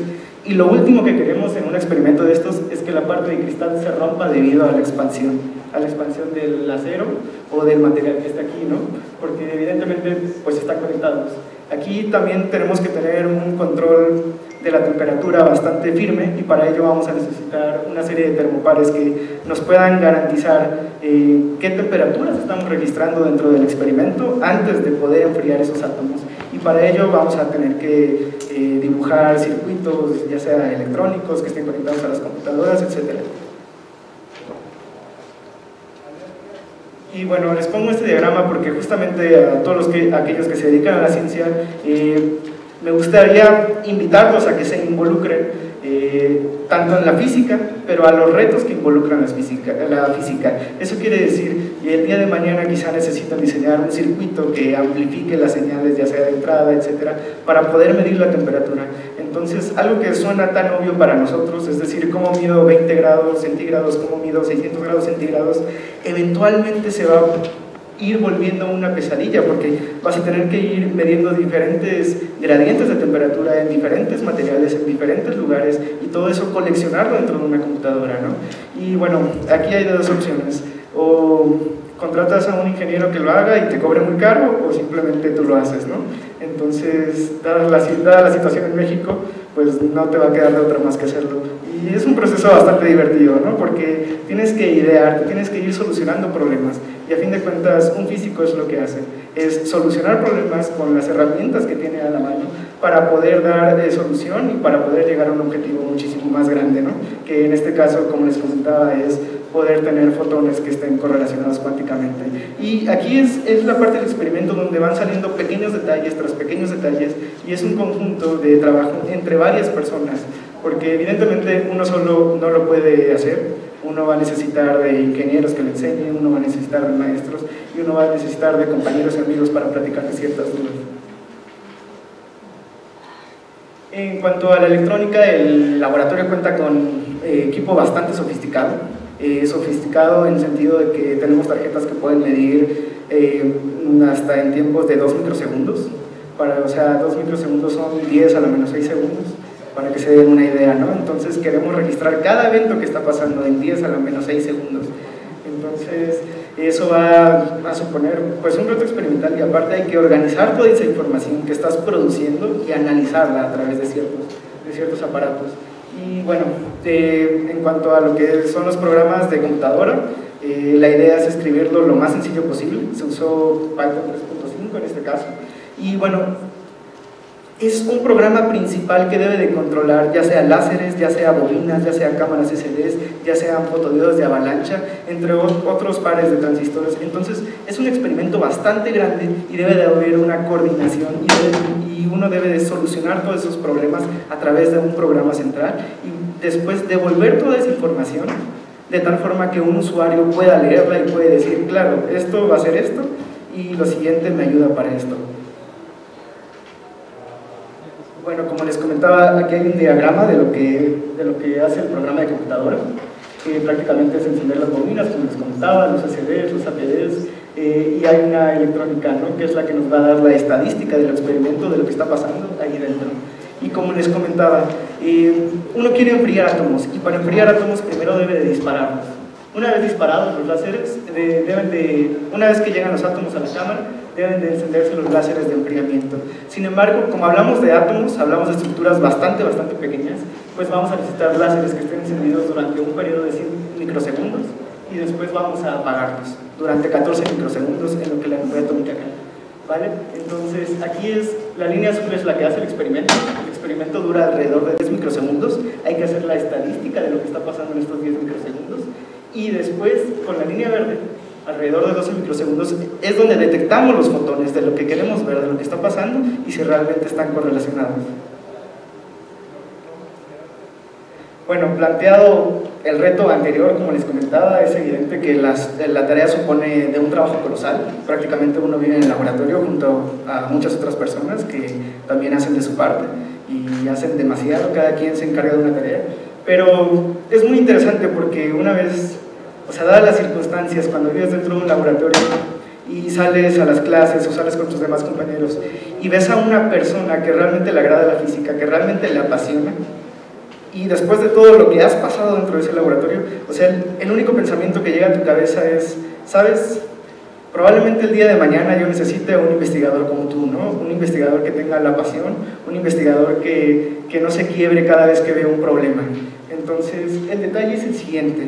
El segundo mensaje que quiero darles es que es una prioridad tener y enfocarse sobre todo a los átomos fríos y a la óptica cuántica, y eso está excelente, pero no sin antes pasar o navegar con la bandera de poder acercarnos a la ciencia mediante la tecnología, es decir, que no haya una brecha como tal en lo que es ciencia y tecnología, porque eso yo siento que en la facultad está dividiendo mucho a lo que es la nueva generación de científicos, que no podemos integrarnos a esa sociedad que use a la tecnología como herramienta que esté a su favor, sino todo lo contrario. Entonces a mí me gustaría pues invitarlos a que se unan a lo que es la física experimental. Y bueno, espero que puedan llevar a cabo sus ideas, ¿vale? Muchas gracias.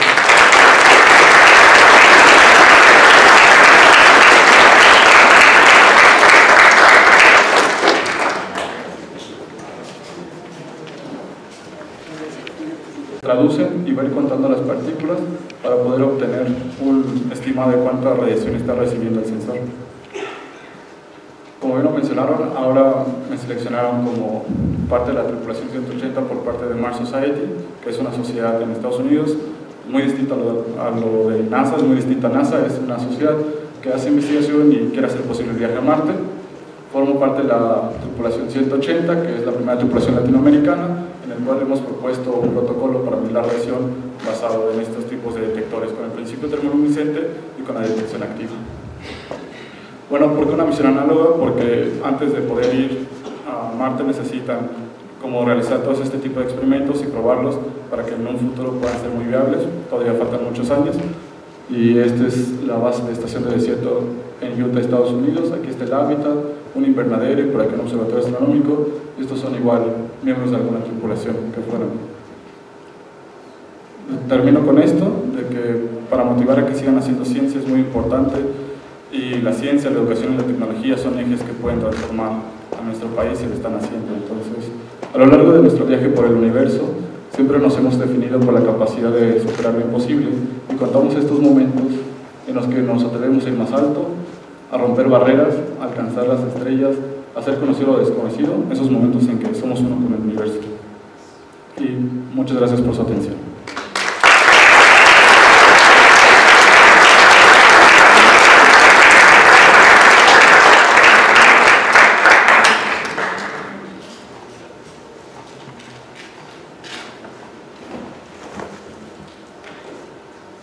Muchas gracias, estimado Yair.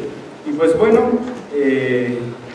pasemos previamente a ya la no menos, por último pero no menos importante. En cuestiones de ciencia, la autoridad de miles no vale más que el humilde razonamiento de un único individuo, Galileo Galilei. Y justamente ayer se festejó pues su nacimiento, ¿no? Ayer 15 de febrero. Entonces, con esta pequeña frase me gustaría presentar a nuestro último ponente, pero no menos importante, el doctor Miguel Alcubierre Moya.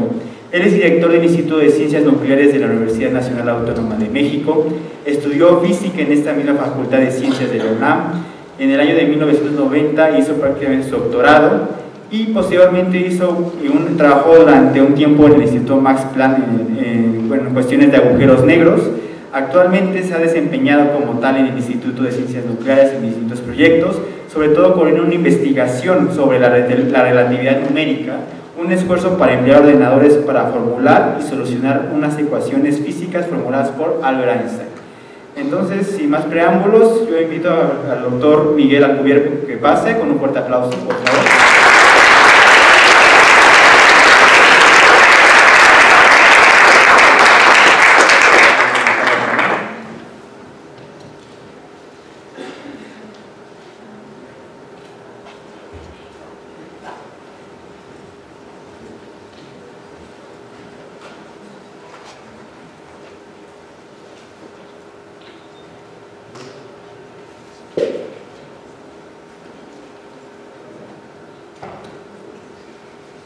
Recordemos que al terminar esta ponencia se les invita a todos los ponentes a pasar a la mesa para que se proceda a la sesión de preguntas, ¿ok? Se va a proceder 3 sesiones de 3 preguntas cada una hasta que el tiempo nos permita.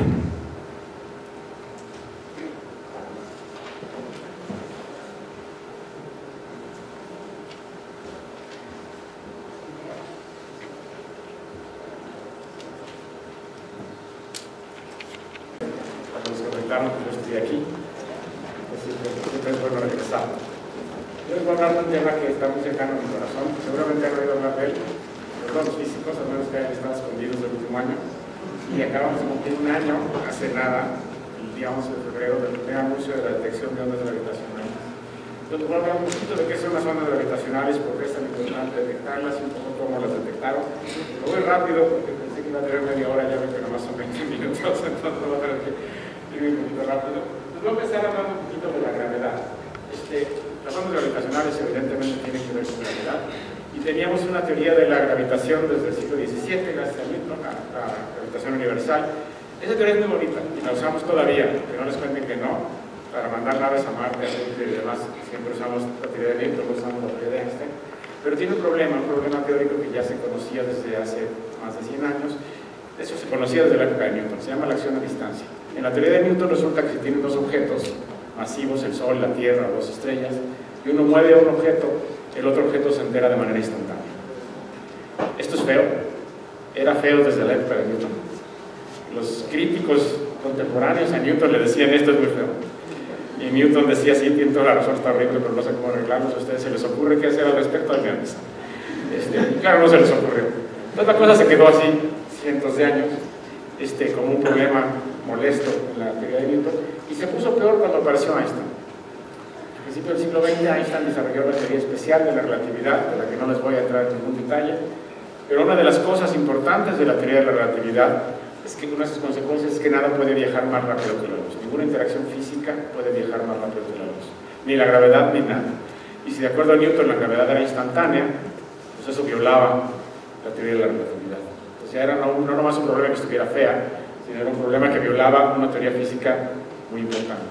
Entonces Einstein se dedicó los siguientes 10 años de su vida a tratar de encontrar una nueva teoría de la gravedad que no violara este hecho de que nada puede viajar más rápido que la luz. Para esa teoría se inspiró mucho en una teoría que se había desarrollado 50 años antes, que es la teoría electromagnética, el electromagnetismo. Maxwell, a mediados del siglo XIX, dio un conjunto de ecuaciones que juntaban todos los experimentos y todo lo que se había aprendido de electricidad y magnetismo en los 50 años anteriores, la ley de Gauss, la ley de Coulomb, la ley de Ampère, y las juntó todas en un conjunto de ecuaciones que se conocen como las leyes de Maxwell, que describen todos los fenómenos que tienen que ver con campos eléctricos y magnéticos. En particular, las leyes de Maxwell predecían algo muy bonito. Predecían que en el vacío, lejos de las cargas eléctricas, los campos eléctricos y magnéticos sí se pueden propagar, se propagan justamente a la velocidad de la luz, y se propagan como una onda. Son las famosas ondas electromagnéticas, una predicción teórica de Maxwell. Hoy en día sabemos que es cierto porque los usamos todo el tiempo para comunicarnos con los celulares, son las microondas, también la luz es una onda electromagnética. De hecho, Maxwell fue el que se dio cuenta, porque la velocidad de las ondas electromagnéticas salía solita como la velocidad de la luz. Entonces dijo, seguramente es que la luz es una onda electromagnética, y sí es cierto. Entonces, esta teoría de Maxwell es muy bonita porque es la primera teoría que entendemos físicamente como una teoría de campo. Se introduce el concepto de campo. El campo es una entidad física que no es material, no está hecha de átomos, no son ni líquido, ni sólido, ni gaseoso, pero sí es una entidad física, los campos eléctricos y magnéticos.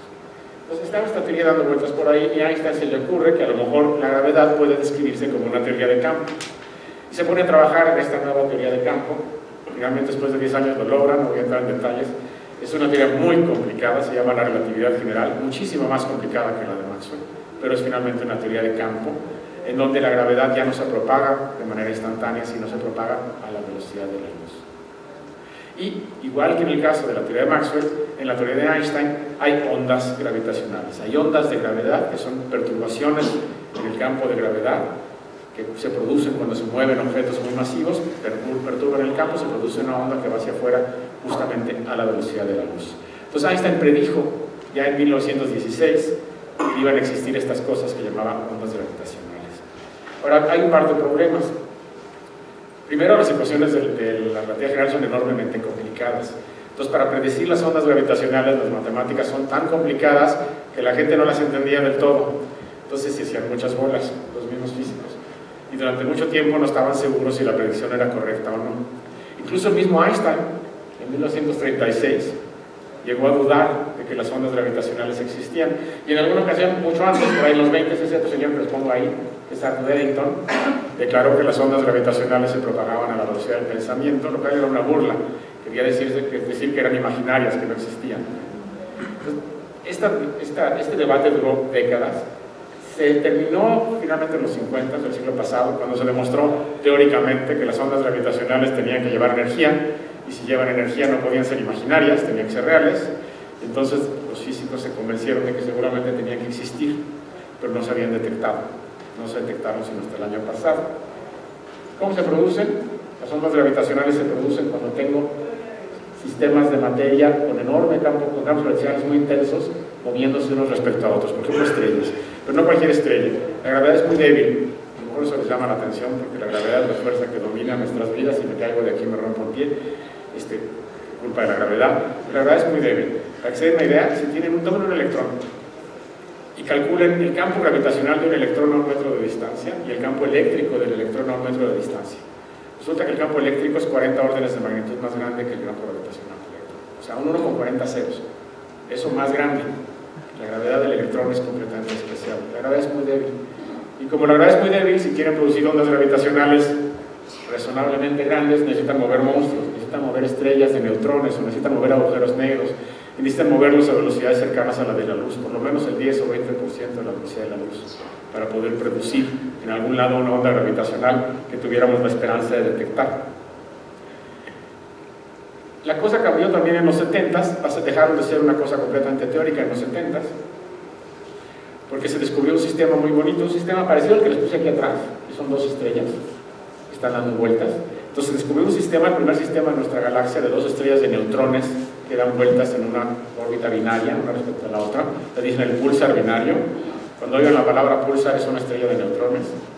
Y una estrella de neutrones, si no saben qué es una estrella con más o menos el doble de la masa del Sol, del tamaño de la Ciudad de México. Toda la masa del Sol concentrada en una esfera del tamaño de la Ciudad de México, es una estrella de neutrones. Se llaman de neutrones porque básicamente son puros neutrones pegados uno contra otro.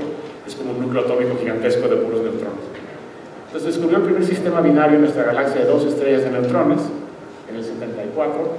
Lo descubrieron estos 2 señores, Halsey y Taylor. Y luego se les ocurrió, bueno, pues esto está padrísimo porque este sistema debería emitir ondas gravitacionales. No vemos las ondas gravitacionales, son muy difíciles de ver, pero si está emitiendo ondas gravitacionales, las ondas gravitacionales llevan energía. Entonces, si están dando vueltas las estrellas, las ondas gravitacionales se llevan energía. ¿De dónde sale la energía? Pues nada más puede salir de la órbita. Y entonces la órbita se comprime, se acercan y, curiosamente, mientras más cerca, giran más rápido. Entonces se van a ir poco a poco acercando, girando cada vez más rápido, debido a que están perdiendo energía en ondas gravitacionales. El cálculo se deja hacer muy limpio. En relatividad general, les digo, es una teoría complicada, pero ya sabemos manejarlo. Después de 100 años no nos vale. Y entonces se deja hacer el cálculo muy limpio de cuál es la intensidad de las ondas gravitacionales que deberían estar emitiendo estas 2 estrellas y cuánta energía deberían perder debido a esa emisión, y en consecuencia cómo debería cambiar su órbita. ¿Okay?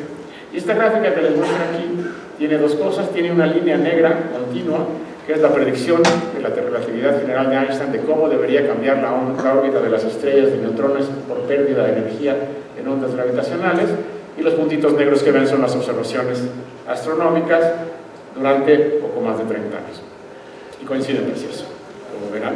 Cuando uno ve una cosa así en física, pregunten a los experimentales, uno no se la cree. Es impresionante, una cosa que ajuste así de bien. Ahí hay barras de error, que aunque no me lo crean los experimentales, hay barras de error en estos puntos. Lo que pasa son tan chiquititas que no se notan. ¿Sí? Es impresionante. Entonces la teoría está bien y eso nos convence. Las ondas gravitacionales existen, pero no las estamos viendo. Estamos viendo una consecuencia indirecta. Estamos viendo cómo afectan la órbita. ¿Okay? Entonces, pero queremos verlas. Queremos detectar las ondas gravitacionales en la Tierra. No nada más verlas de manera indirecta, sino detectar la onda. ¿Cómo hacemos eso? Pues para hacer eso, primero tenemos que entender qué le hace una onda gravitacional cuando le pega a un objeto. Y lo que le hace es esto. Si se imaginan que tienen un círculo de partículas flotando en el espacio y llega una onda gravitacional que viene de frente al pizarrón, de frente a la pantalla, y le pega, entonces el círculo oscila y se hace como una elipse, primero achatada en esta dirección y expandida en esta, y luego al revés. ¿Okay? Entonces se pone el círculo oscilar. Eso le hace la onda gravitacional. Puede ser así o puede ser rotado. Entonces decimos que hay 2 posibles polarizaciones de las ondas gravitacionales, pero esta es la idea, ¿ok?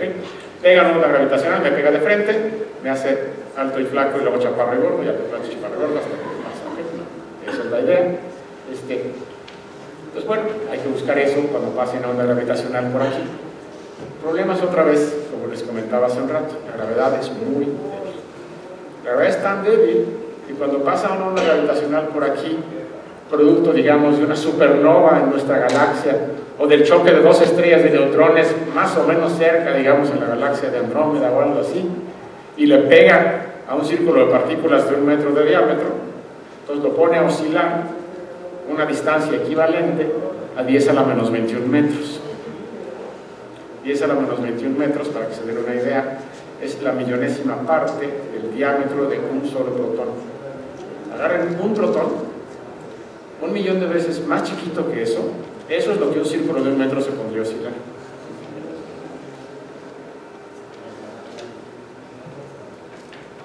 Entonces es muy difícil medir eso, ¿ok? Si tienen un círculo de partículas de este tamaño, tienen que medir cómo oscila en un tamaño la millonésima parte del diámetro de un protón.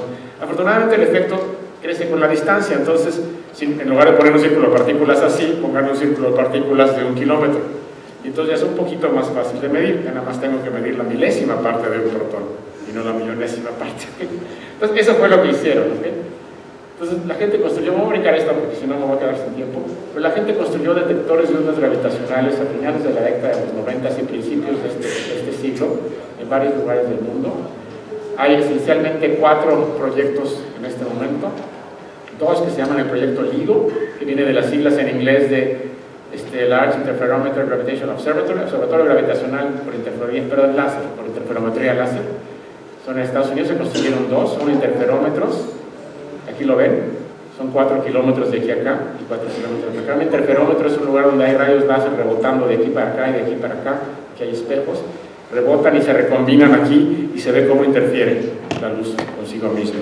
Entonces el chiste es que pasa una onda gravitacional, va a mover el espejo que está acá y va a mover el espejo que está acá, pero los va a mover fuera de fase, uno lo alarga y el otro lo comprime, de manera que voy a ver una diferencia en la interferencia aquí. Esa es la idea. Pues en Estados Unidos construyeron 2, este es en el estado de Washington, hasta arriba pegado a Canadá, del lado del Pacífico, este es en Luisiana, en el Golfo de México, tiene 4 kilómetros de largo. Los italianos y los franceses se pusieron de acuerdo para construir uno un poquito más chiquito cerca de la ciudad de Pisa, es este de acá, se llama el proyecto Virgo, tiene 3 kilómetros, de aquí a acá es un poquito más chico. Los alemanes y los británicos tenían menos dinero, entonces construyeron uno todavía más chiquito, creo 600 metros de aquí a acá. Ahora, 600 metros siguen siendo 6 canchas de fútbol, ¿ok? Entonces no crean que es chiquitito, ¿ok? Pero bueno, este es el chico, es casi un prototipo. Los japoneses tenían uno muy viejito, pero están ya terminando de construir uno más avanzado, también de 4 kilómetros de longitud, pero subterráneo. Son un poco más ambiciosos, nada más que este todavía no funciona, va a empezar a funcionar probablemente 3 o 4 años. Estos 2 empezaron a funcionar por ahí en 2005, tomaron datos 5 años, no vieron nada. Este empezó a funcionar por ahí en 2007, también tomó datos como 5 años, no vio nada. Este ha estado funcionando on and off durante los últimos 15 años, pero es muy chiquito, nadie espera que vea nada. Es un prototipo, básicamente. Se prueba toda la tecnología que luego se pasa a estos de acá. Ahora, nadie vio nada, pero nadie se asustó. ¿Por qué nadie se asustó cuando no vieron nada? Estas máquinas costaron mucho dinero, costaron cientos de millones de dólares. Pero hay que tener cuidado que es lo que uno promete, ¿ok? Los científicos que construyeron esto prometieron, vamos a construir una máquina capaz de detectar una perturbación de 10 a la menos 18 metros. Y lo lograron, y lo demostraron, que esa máquina puede medir esas perturbaciones. Entonces, palomita, lo hicieron bien. Nunca prometieron que iban a haber ondas gravitacionales a la primera. Siguiente pregunta, ok, ya puedes ver esas perturbaciones. ¿Qué tan seguido ocurren en el universo eventos astrofísicos que produzcan ondas gravitacionales con esa intensidad que podamos detectar en la Tierra? ¿Okay? Pues, ¿qué tan seguido? Entonces uno hace un cálculo en la parte de atrás de una servilleta con sus cuates de astrofísicos que te dicen cuántas estrellas de neutrones hay, pues más o menos tantas. Y después de un ratito dice, no, más o menos, si tenemos muchísima suerte, como una vez cada 50 años. Tuvieron prendidas 5 años, no vieron nada, nadie está asustado. ¿Okay? Pero nadie va a esperar 50 años. ¿Okay? Entonces hay que mejorar las máquinas. Bueno, les voy a enseñar otra que es el sueño a futuro. Esto es lo que queremos hacer en el futuro. Poner un detector de ondas gravitacionales en el espacio. Si todo sale bien, se lanzará en 2030. Se llama LISA. LISA, ahora le cambiaron el nombre a ELISA. Ahora ya, bueno, quién sabe qué va a pasar después. Pero la idea es poner 3 satélites en órbita alrededor del Sol, no de la Tierra, que están separados por 5 millones de kilómetros cada uno y se están mandando rayos láser, ¿ok? Entonces sería un interferómetro con 5 millones de kilómetros de brazo. Pero ese es el futuro. De momento los que tenemos son los que están en tierra. Ahora, como les comentaba, estas máquinas en tierra se apagaron en el 2010 porque no estaban viendo nada y se mejoraron. Entonces se le cambió los espejos, se mejoraron la potencia de los vasos, hicieron una bola de mejoras de manera que se obtuvo un factor como de 10 en sensitividad. Entonces las máquinas hoy son como 10 veces más sensibles que en esa época. Y con esa sensitividad, si todo sale bien, deberíamos ver, en lugar de un evento cada 50 años, aproximadamente uno al mes. Entonces esa es la situación, a fines del 2015. Ahora, antes de decirles qué es lo que detectaron, nomás les voy a enseñar qué esperamos ver. La fuente más prometedora de ondas gravitacionales es cuando chocan no dos estrellas de neutrones, sino cuando chocan dos agujeros negros. Si tienen dos agujeros negros y chocan, emiten una cantidad enorme de ondas gravitacionales, como el 5% de la masa de los agujeros negros se va en ondas gravitacionales, es una cantidad brutal. Entonces ese es el sistema que esperamos ver, y el problema es que queremos predecir cómo se ven las ondas gravitacionales que vienen de este sistema. Las ecuaciones son muy complicadas, lo hacemos simulándolas en computadora, es a lo que me dedico yo. Les voy a enseñar algunas colisiones de agujeros negros. Esta es una. Esta es muy sencillita. Les voy a enseñar otra, me voy a brincar esta. Les voy a enseñar esta. El problema de la colisión de agujeros negros nos tomó 40 años. La primera vez que un grupo de científicos intentó simular en una computadora la colisión de dos agujeros negros fue en 1963. Y la primera vez que lo logramos fue en el 2005. Fueron 41 años, 42 años tratando de resolver el problema, era muy complicado, muchos desarrollos teóricos, muchos códigos computacionales, muchos dolores de cabeza. Finalmente en el 2005 lo logramos, les voy a enseñar una simulación. Esta es una simulación del 2007, son dos agujeros negros dando vuelta, chocan, se fusionan, ahí está.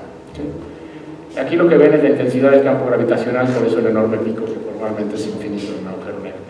A lo mejor les parece aburrida, ¿okay? Y les parece aburrida justamente porque es una visualización científica de una simulación real. Y si fuera hecha por Disney estaría mucho más bonita. Pero no es Disney, es real, son datos reales, una simulación de verdad y tienden a ser aburridas. Una vez que salen, pues uno dice ahí. Pero de ahí sacamos muchos datos, por ejemplo, sacamos la onda gravitacional. Olvídense de la izquierda. Esta gráfica de aquí es la secuencia de la onda gravitacional emitida por esos agujeros negros, como se vería cuando llega a la Tierra. Esta parte de aquí se llama un chirp, va aumentando en amplitud y aumentando en frecuencia, cada vez oscilan más rápido, cada vez tienen mayor intensidad, y aquí es donde chocan, entonces como que se apagan, ¿ok? Entonces esto es lo que esperamos ver del choque de dos agujeros negros. Esta gráfica, por primera vez en la historia, se pudo hacer como en el 2007, antes no la podíamos ni hacer, en el 2007 la pudimos hacer. Voy a enseñar también otra cosa bonita, los agujeros negros se pueden oír cuando chocan, porque esa señal, si la conectan a una computadora, se oye. Entonces les voy a enseñar a ver si se ve.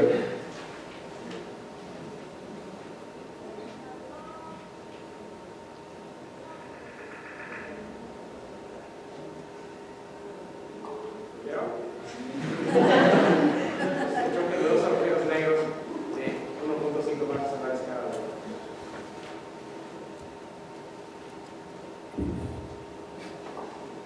No se oye mucho con la pantalla, pero eso es como se verían, ¿ok? Pues no les pongo las otras, pero al principio se podrían oír. Si yo conecto la señal del observatorio a una bocina, la podría oír. Pues esa es la situación a fines de 2015. Esto es lo que nos anunciaron hace un año, 11 de febrero de 2016. En una gran conferencia de prensa, la gente del proyecto LIGO en Estados Unidos anunció que el 14 de septiembre de 2015, o sea 4 o 5 meses antes, habían visto esto en sus dos máquinas. Recuerden que tienen dos, la máquina en Hanford, la máquina en Luisiana, vieron esto y esto, si encima en las dos cosas ven que son lo mismo. Y si creen, y esto es lo que tenía acá.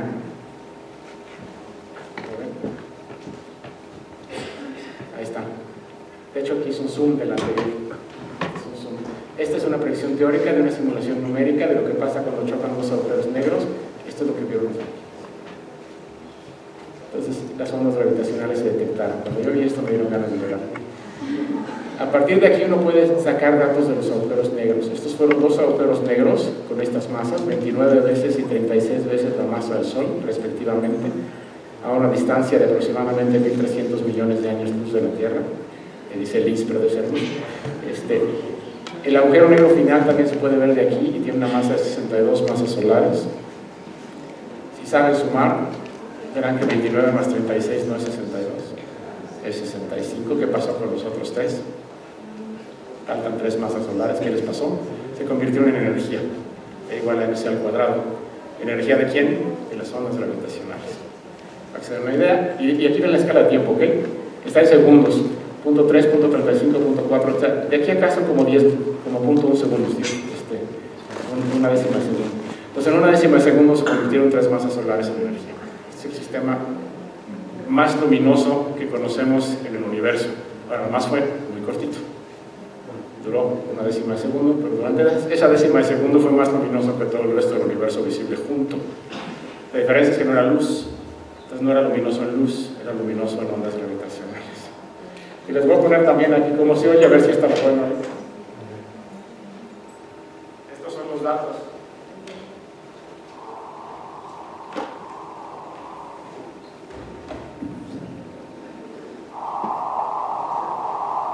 Oyen el ese es el choque. Ese es el choque de dos agujeros negros de 30 masas solares cada uno a 1.300 millones de años de luz de distancia. Esto fue lo que nos enteramos hace un año. La máquina estuvo prendida en esa ocasión como 3 meses. La echaron a andar en septiembre, la apagaron por ahí a principios de enero. Y en febrero nos dijeron que habían visto esto, pero luego en junio nos avisaron que habían visto también otra cosa y que la habían visto en diciembre, nomás que no nos habían dicho. Son bastante, hay mucho secreto. Entonces en diciembre vieron un segundo evento, el 26 de diciembre. Le llaman el evento de Navidad porque era 26 de diciembre, hora de Greenwich, pero los detectores están en Estados Unidos. Entonces en Estados Unidos todavía era 25 de diciembre. Era el evento de Navidad. También fue otro choque de 2 agujeros negros, un poquito más chiquitos, en este caso 14 y 8 más solares. Y aquí está dónde estaban localizados en el cielo. Esta es la esfera celeste. Lo que ven aquí es la Vía Láctea, el centro de la Vía Láctea, Sagitario, toda la Vía Láctea. Por acá está la nube mayor de Magallanes y la nube menor de Magallanes, en el hemisferio sur. El primer evento, el de septiembre, ocurrió en algún lugar por aquí, y el de diciembre en algún lugar por acá, pero acuérdense que no muy cerca, como 1.300 millones de años luz. ¿Sí? Muy lejos, pero en algún lugar por aquí. Y si se ve, la localización es malísima, ¿okay? Porque está mala. Bueno, estos funcionan un poco como el sonido. Son 2 detectores, y 2 detectores, igual que nosotros tenemos 2 oídos, y cuando alguien hace un ruido más o menos sabemos por dónde fue, igual, 2 detectores utilizan la diferencia en tiempo de arribo de la señal para decir fue más o menos por allá, pero más o menos es muy malo. Necesitamos 3 detectores. Todo el mundo espera que haya 3 detectores, y con 3 detectores podríamos a lo mejor reducirlo a una cosa chiquita así. Y eso sería importante porque eso nos ayudaría a decir en qué galaxia ocurrió el evento. Y si encontramos en qué galaxia ocurrió el evento, podríamos saber no solo qué tan lejos estaba, sino qué tan rápido se movía y hacer cosmología, que es muy bonito. Podríamos calcular la constante de Hubble, por ejemplo, a partir de momento todavía no podemos. Entonces, esta es la situación de momento. LIGO volvió a echarse a andar a fines de noviembre y lleva 2 meses y fracción funcionando. No nos han dicho nada, pero conociéndolos, es muy probable que ya hayan visto al menos una, si no es que 2 señales y nada más no nos han dicho. Las guardan en secreto hasta que no estén absolutamente seguros de que todo está bien y de que ya le sacaron todo el jugo posible y escribieron todos los papers posibles al respecto antes de avisarnos que la vieron. Entonces ahora, si empezamos a ver estas fuentes cada vez más seguido, vamos a poder hacer astronomía, pero astronomía de ondas gravitacionales, no astronomía de luz. Entonces, esta es una época bien emocionante. No solo se descubrieron y se detectaron las ondas gravitacionales por primera vez hace poco más de un año, después de haber sido predichas hace 100 años, nos tardamos 100 años en verlas. Entonces las detectamos, palomita, está bien. Detectamos que venían del choque de 2 agujeros negros en esta ocasión. Palomita, los agujeros negros existen y chocan. No solo eso, ahora vamos a poder empezar a ver muchas. Entonces vamos a poder hacer astronomía, estadística, dónde están estos sistemas, qué tan seguido ocurren, por qué, a qué distancia, cómo se forman, todo eso. Vamos a hacer un nuevo tipo de astronomía, un nuevo tipo de astronomía que no usa luz, que usa gravedad en lugar de luz. Pues ahí le voy a parar. Muchas gracias.